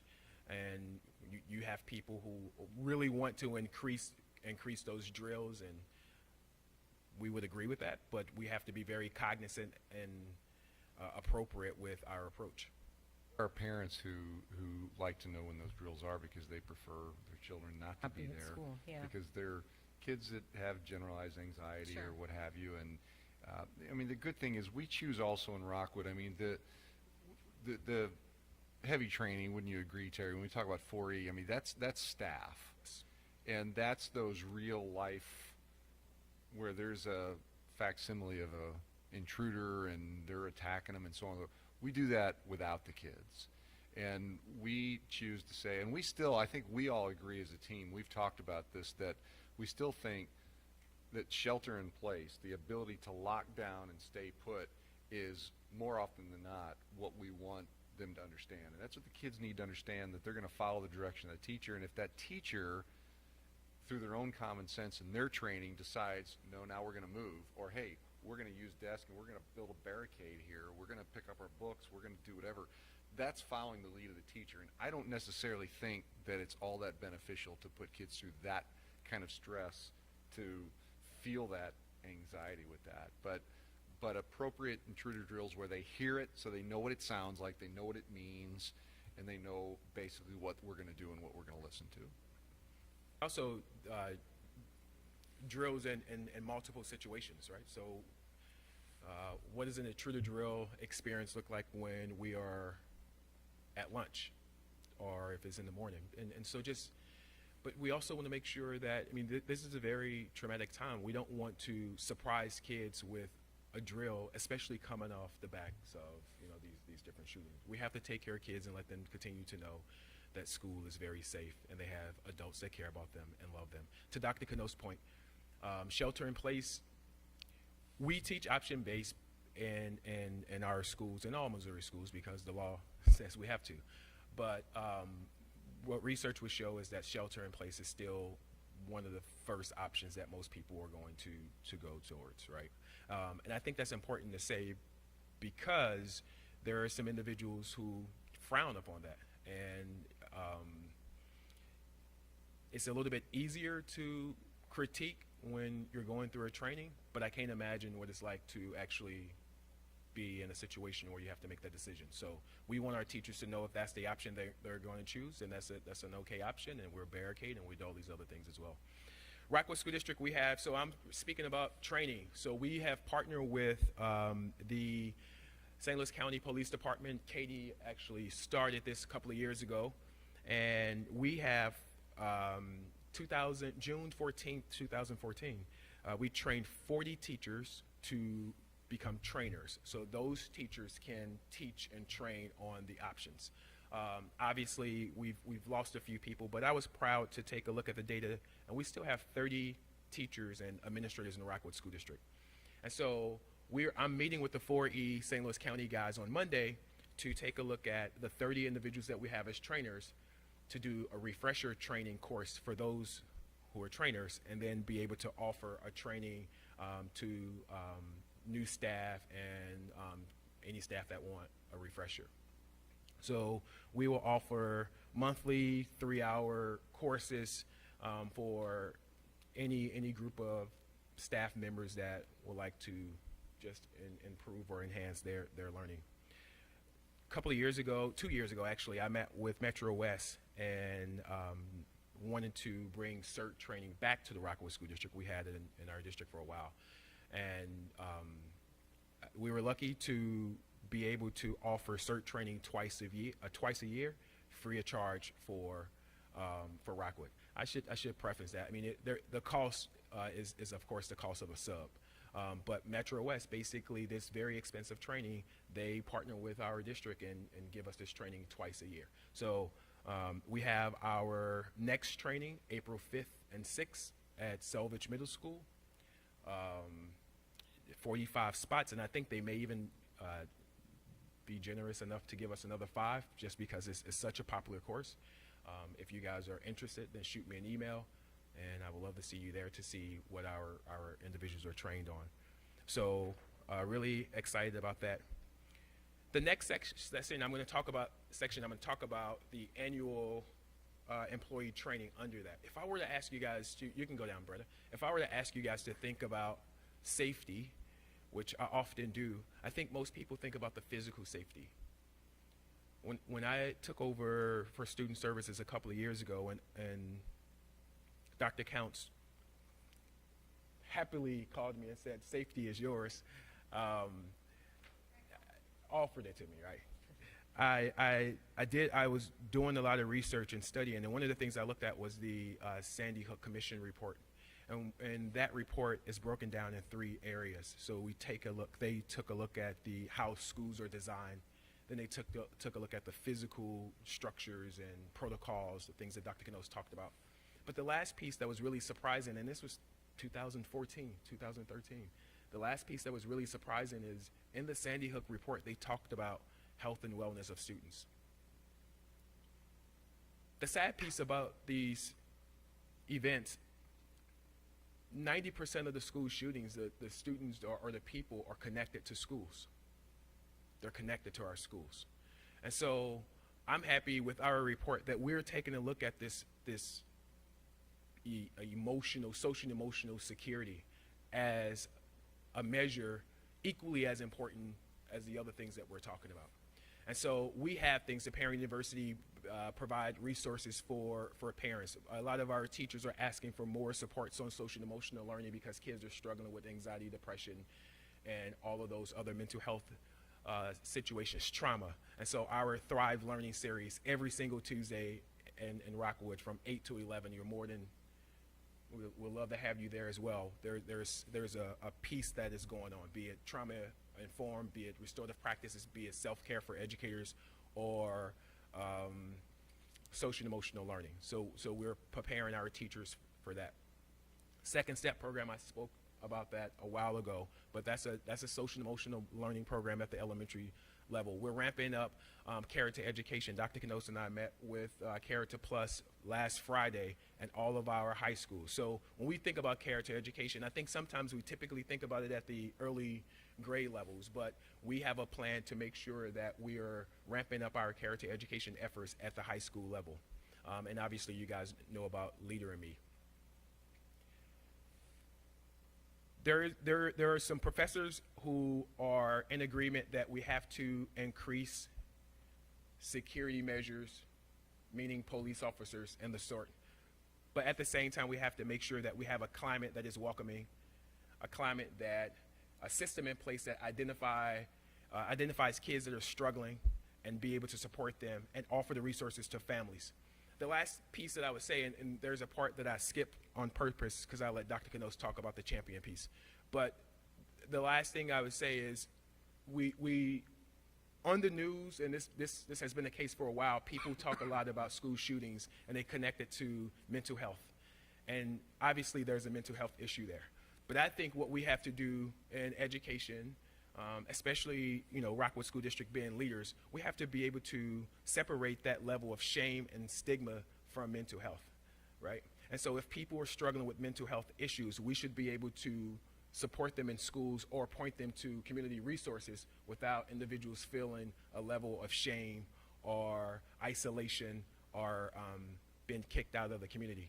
And so we have talked a lot about social and emotional learning. We've talked a lot about character education, and we also have worked with parents to let them know if your kids are struggling with anything, we're going to support you. We're going to support you. We're going to have our counselors contact you and work with you, our social workers, as well as the community agencies that we've partnered with. And so what we're really trying to do in student services, in addition to all the other security measures, is remove that level of stigma and shame from students and parents needing some supports.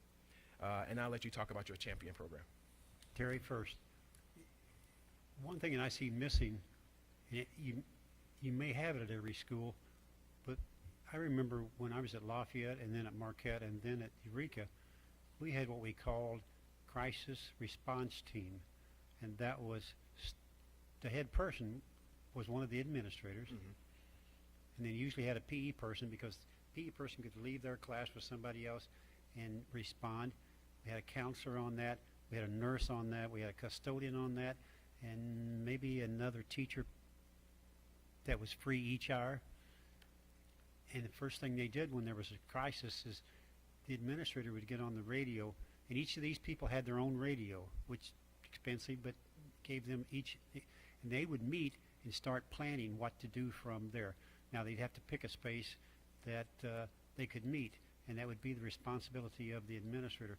Do you even do that anymore? Unfortunately, we had a situation over at one of our high schools last week where we lost a kid. kid was struck by a car and passed away.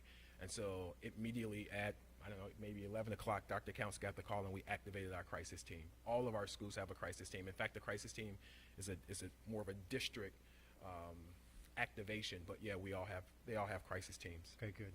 In the protocols, Keith, it wasn't a crisis team, it was school crisis planning is where that's covered on the protocol section. But that's a very good point. I just want to focus on the champions piece because there's something so important in this that I don't think our community really understands, and I think it's a little profound, but it's also quite simple. If you study all of the school shooting tragedies that have taken place, there's a commonality with all of these young people that make these horrible decisions, and that is that they're in a state of despair in their life in general, and additionally they hold no hope in life, and their school holds no hope for them either. And while in some of these cases, I remember reports about the two boys at Columbine that they had one of them had attended the prom and this and that. So it's not that they aren't involved, but they're not connected. And the one thing that they all say is that nobody could name in all these cases any real connection that these kids had with an adult in their school.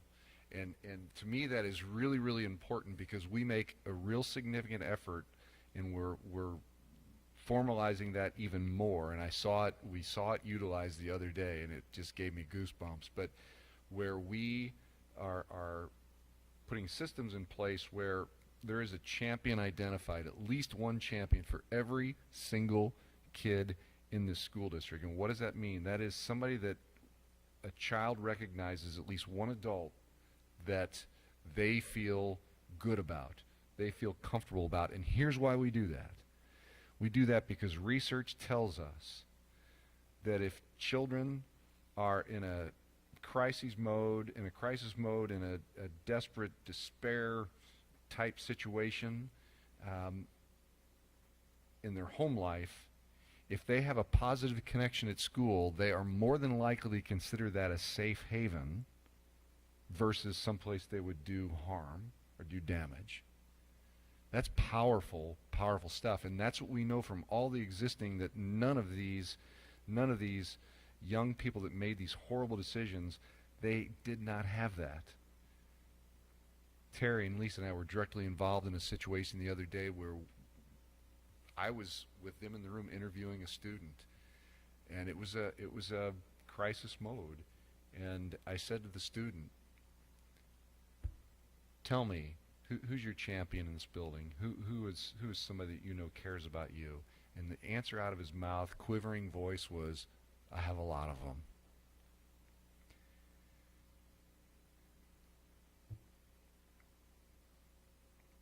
I said,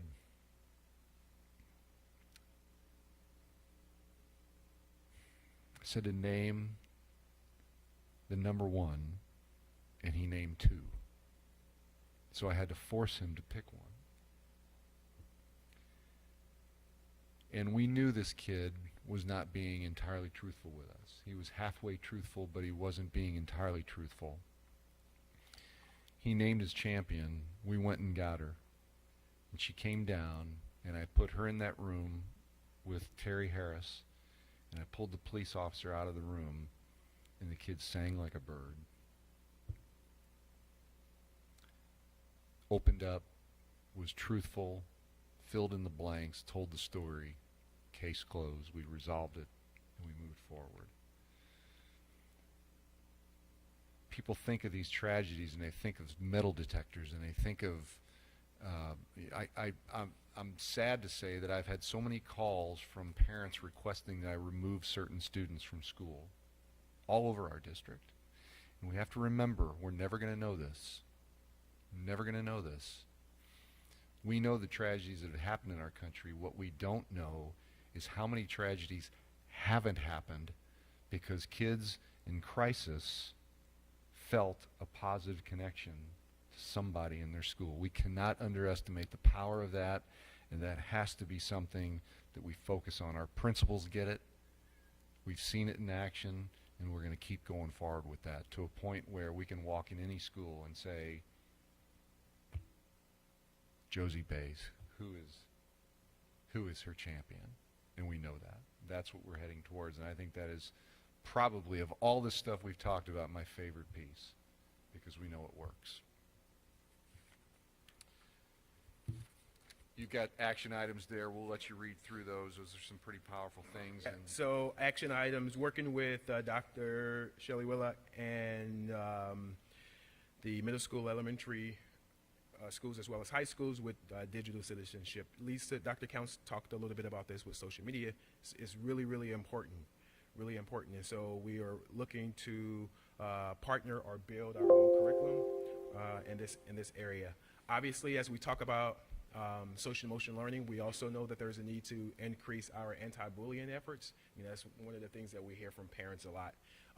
And our schools, Dr. Canosa asked me to do this 2-3 years ago, compile a list of all the things that we're doing in this area. So we are doing a lot, but we can continue to improve our efforts. We talked about the champion program, and we're also looking at creating some universal supports for kids who are really struggling. With all of this, we look at these items in terms of a growth mindset, which means that this is what we have today, but if there are some best practices that we need to re-examine and put in place tomorrow, then we're gonna do that. So, any other questions? Kathy?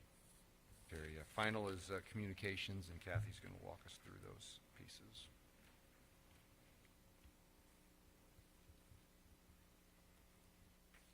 Evening, everyone. So when we think about communication during crisis, I always think that needs to be immediate. So this is just kind of an overview of some of the systems, some of the resources, and some of the planning that we do during emergency preparedness.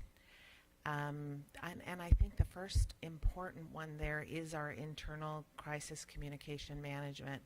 On One Rockwood, there is a locked site, and on that site are resources for those crisis management teams at the district levels that we know that we can work together to take care of our students, take care of our kids, take care of our community, and take care of each other. So on that site, we have crisis flow charts, we have crisis contact list, we have communication systems overview with quick start guides. We have building level crisis management, because when you're in the middle of the crisis, you need to have those reminders of step 1, step 2, step 3. And those are all located on that site. We also have our visitor management systems. You can go ahead and log on to One Rockwood Crisis Management, check a school, and there will be the list of everybody who is logged in and visiting that school at that time. So it's kind of that high-level perspective of who is in a school. There's bus transportation updates after that December 16th crisis where our buses were out on icy roads. We didn't know where they were. Our team went ahead and built a bus update system. So at that time, we would be able to locate buses. We'd know if they were in red, orange, or green level, and how we needed to respond to them. We also, of course, have our external crisis communication, because when we're in a crisis, parents need to know what to do, and it's not to get in your car and drive to the school. So the communication to parents is, please stay where you are, stay by your communication. We need those roads free for our emergency responders. We have a Rockwood mobile app that currently has about 27,000 downloads, and on that app we have a tip line, and that tip line is a great resource where you can either share news information about safety risk, about bullying, about any crisis concern that you would have. You can go ahead and log on to that tip line anonymously and send a tip, and that tip will go to the principals of your designated school. It will go to the school resource officer, and it'll all go to the guidance counselor. So they all receive that information, that crisis level information at that same time. We also go ahead and take that tip line and transfer it over to our school websites. So if you log onto your school website, click on emergency preparedness, you can go ahead and also access that tip line. You don't even need to download the app. We have Rockwood Connect, which is our automatic notification system, and every evening we get an upload of new contact information. So there is a refresh for schools and administrators in the district every morning with new information that we can go ahead and use as far as phone, email, and texting our parents, staff, and community. We also have custom list with SROs, with crisis and emergency and management officials within our district, our Board of Education. All of those custom groups are in there that we go ahead and manage ourselves so that we can also access that. We also have pre-recorded messages so that if we would need to send something for a school lockdown, we have those ready to go. We don't even have to record them. It's a matter of sending them off very quickly. We've talked a lot about social media today, so I'll go right on to that crisis workshop. We want to make sure that we know who our first responders are before that day if it would happen. So we have a workshop where principals get to meet their first responders and their parents and who those crisis team members would be, and those introductions are made, and they get to go through crisis scenarios, so they're building trust before they would need to respond. And finally, we have what I call 10 steps to crisis communication, because if something would happen, our department has message maps, because we always know the first set of communication needs to be that to the our superintendent, our first responders, our people inside the school who are actually dealing with the emergency. They need that first level of communication. And then we go ahead and expand that to our Rockwood administrators and those people who can support them. And then we expand it a little bit more to those parents who that's directly to their children. And then we expand it a little bit more to that Rockwood community. Then we expand it a little bit more to our media and our social media and our community, because we always want people to hear the crisis and emergency messaging from us before they would hear it from a reporter or see it broadcast on television. So those message maps are important. We have them already prepared for anything from a bus accident to a school lockdown to weather-related for a tornado if that would happen to our school. And they are prepared and ready for us to adapt to the situation as needed. The action item for communication is to continue telling our story, to continue to build awareness, to continue to build relationships so that our community will trust us to take care of their kids when that emergency happens in our schools. Any questions? Kathy. I'm going to just conclude simply by reading something. Tomorrow I'm going to release this to all of our staff, followed by make it available to our community. And I'm just going to read what I'm going to say in the introductory letter. Any tragedy relating to a school will always weigh heavy on our hearts while reinforcing our worries about the safety and security of our staff and students. The recent tragedy in Florida has significantly raised concerns about school safety throughout our nation, state, and within our own community. This is entirely understandable and definitely appropriate. I hold the same beliefs and core values. I want students and staff to be safe. I want our schools to be secure, nurturing environments that are conducive to learning. My team and I continue to have very productive conversations, reviewing and renewing our safety efforts while considering what more can be done. We continue to meet with law enforcement, municipalities, and state representatives on this matter. And to that effort, I have compiled a superintendent report on school safety and security. Last night, meaning tonight, I presented it to our school board. This morning, I want to share it with our Rockwood staff and community. While we must recognize that no system is ever completely infallible, I firmly stand on the belief that our Rockwood schools remain safe. We have strong, robust systems in place to support our schools, such as door access technology, locked doors, visitor management systems, intruder alarms, video surveillance, barricade safety glass, and so much more. We have a dedicated staff, engaged teachers, strong leadership from administrators, and partnerships with law enforcement and first responders to make these safety systems work. While we are immediately strengthening efforts with all protocols, we also stay very immersed in multiple measures regarding the social and emotional well-being of our students. As part of my report, I've concluded a number of action items to further enhance our security infrastructure. Many of these additional enhancements already are underway through use of funds made available as part of our balanced budget process. I encourage you to read through my report that provides an overview of safety measures, all of the areas that we covered tonight. Most importantly, I want to rightfully commend our dedicated educators and staff. So very proud of the Rockwood employees. I see your work when I visit your schools and classrooms. I see the care and nurturing of our students. I see you challenge our students academically. I see your watchful presence on playgrounds, hallways, and school cafeterias.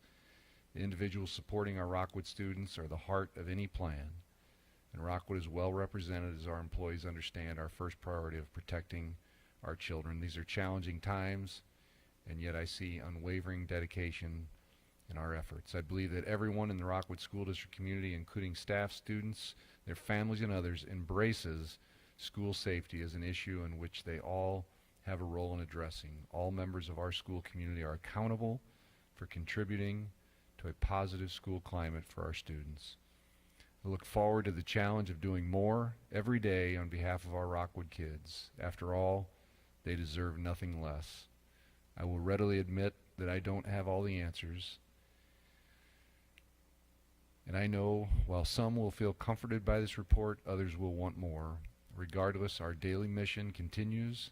I can promise I will always lead from the heart while tirelessly giving my every effort to make Rockwood the best it can be for all students and staff. Very sincerely, me. So we will release this tomorrow, and I do hope that it does a job to comfort our community in knowing our focus. And please know we will always look to do more.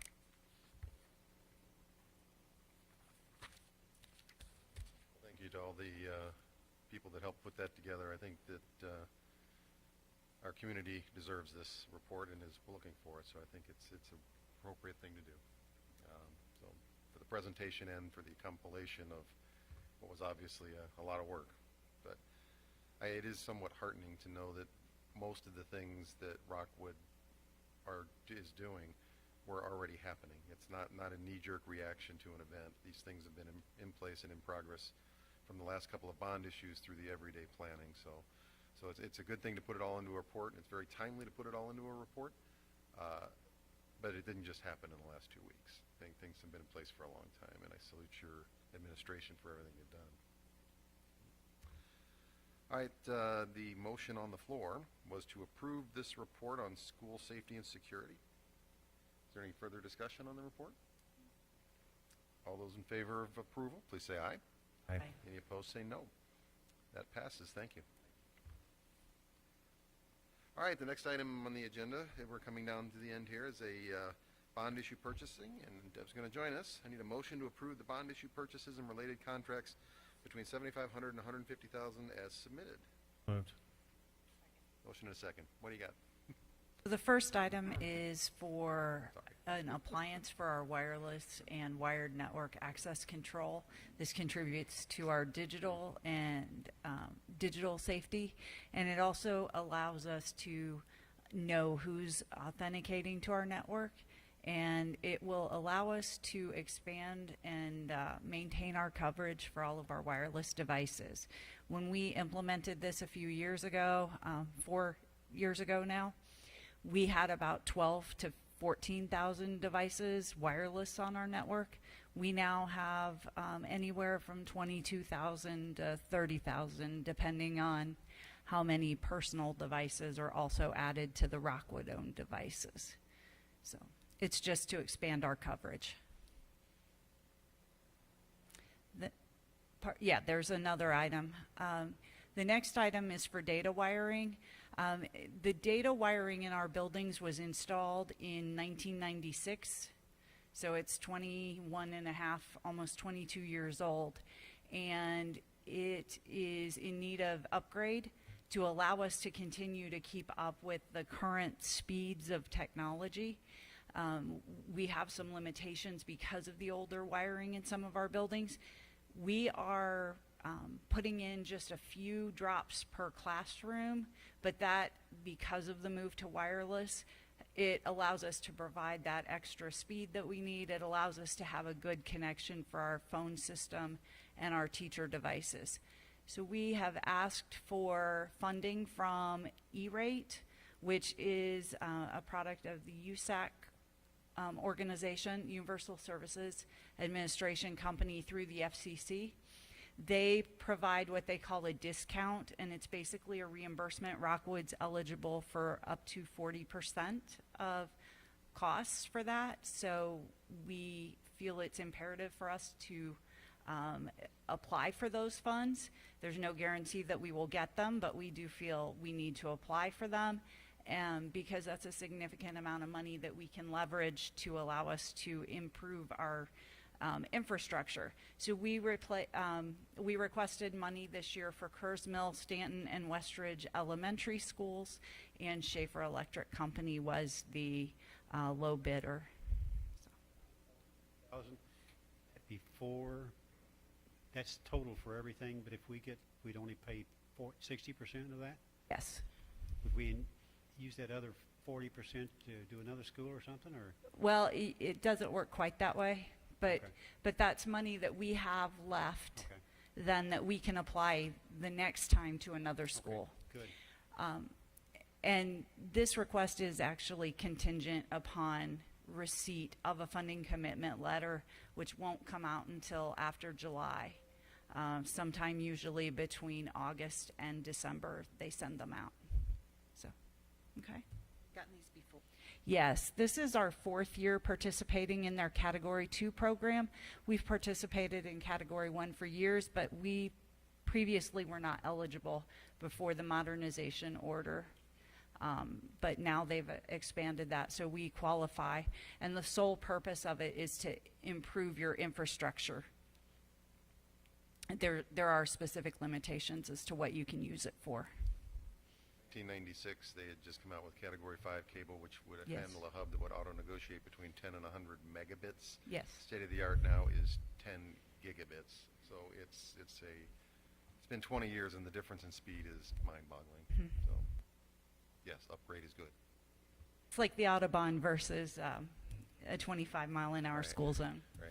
Okay, thanks. All right, any questions on those two bond purchase items? The motion on the floor is to approve those items. All those in favor, please say aye. Aye. Any opposed, say no. That passes. Thank you. All right, we have a presentation. I guess I need a motion to approve the Missouri Outstanding Boards of Education Awards application as presented. Okay. Have a motion and a second. Is that going to be Director Rumber? First of all, I want to thank everybody that's been involved in this process. Chris Frine, Paul Northington, Kathy Orta, Laura Lee, and Lynn Minette. Janet has done lots of behind-the-scenes work for us. And all of the people that have Mike Seppi, everybody who... Kettering. Yeah, Deb Kettering, everyone who has contributed to giving us the information that we needed to put this together. It was truly a team effort. All you board members who have reviewed it, looked at all of the component pieces. What I have to say is that it really makes us feel good in looking at this. We are doing some really good things in our buildings and facilities. It made us understand that a lot of the things that we're doing that we talked tonight about safety, that we've been looking at for a long time, and that we should be recognized for the good things that we're doing. So it's, we have a little final edits to do, some little typos that we found, but other than that, it is ready to go. Good report. It's worth reading just for the information contained in it. Is that something we could disseminate to the public, or is that has to be just turned in? Or Kathy, any idea whether that would be appropriate? Or I think it's a right. When you read through the report, I was looking through it myself and learning things. It's like that's a Absolutely. that's a One good of the things report. and it was excellent to mention that they made us self-assess and look deep into what we are doing, the good things that we're doing, and where there may be some things that we need to improve on, which is always a good practice for us as a board. Questions or comments about the application?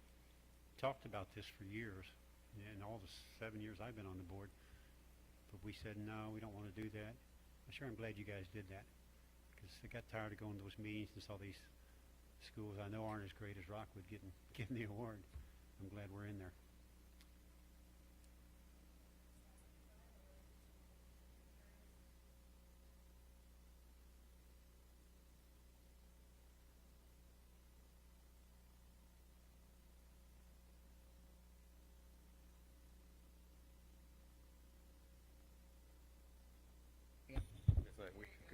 I would urge us to look at the other criteria areas and just do maybe a more simple approach than an application, but do some type of self-assessment in those other areas. I think we could probably pull together something and do it in some type of work session.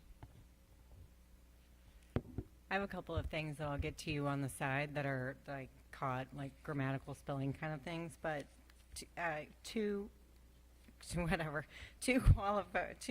questions throughout here.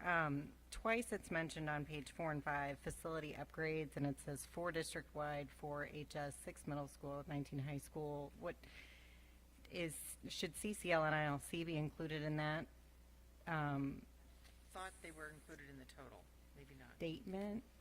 I didn't know what 4 district-wide meant, so I don't know who wrote that piece.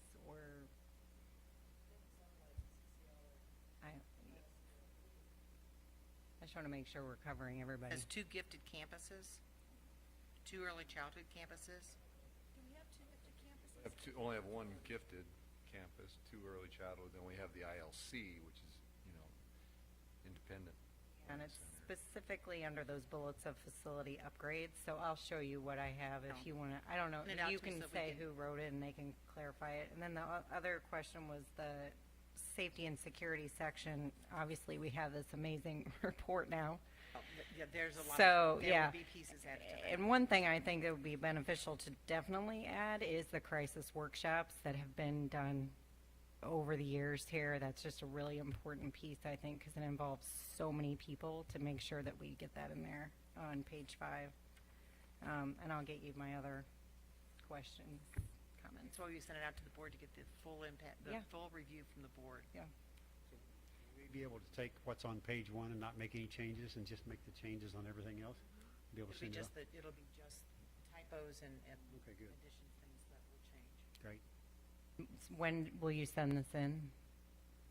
Not till Eh. those things, it gotta has, be it's before due the by the 9th. 9th. So Due by the 9th. The goal is that we'll make these things, send Yeah. it back out to the board, and Okay. it'll be ready to email to them by It's early gotta next go by week. email, So Okay. It's sent by email, so. Okay. Yeah, It's but it quick. will be done by early next week. Our goal is to Yep. meet well ahead of the deadline. Okay.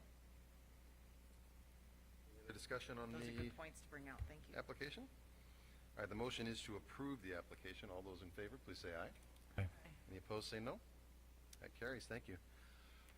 Coming down to the agenda for the next meeting, which is not in 2 weeks, but 3 weeks, on the 22nd. So everybody is 2 weeks there. So you've got about 2 weeks from now. If you have anything you want to see added to the agenda, anything you want clarification on, the agenda will be online soon, and we can make those adjustments. So please take a look at that. I think we have some information that Kathy and her department put together about upcoming events, or there's at least a few of them there.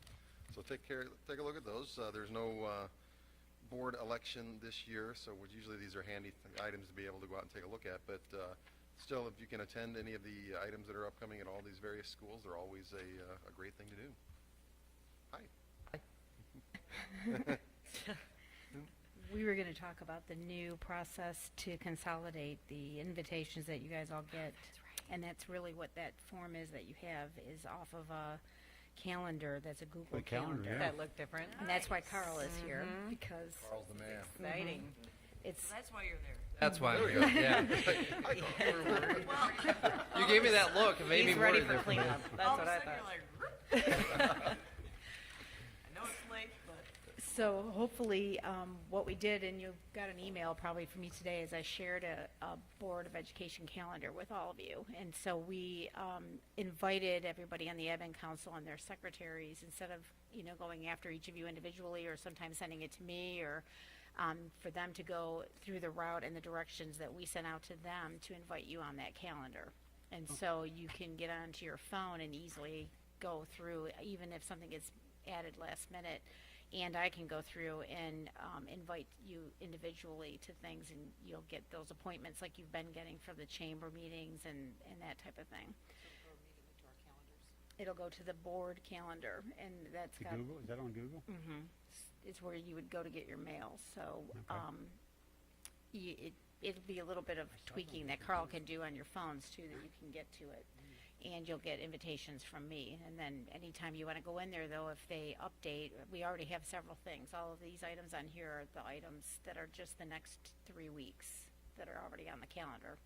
So I'll print that every meeting, and you'll get whatever's coming up between the 2 meetings, plus anything. Color code that, or are we gonna with color?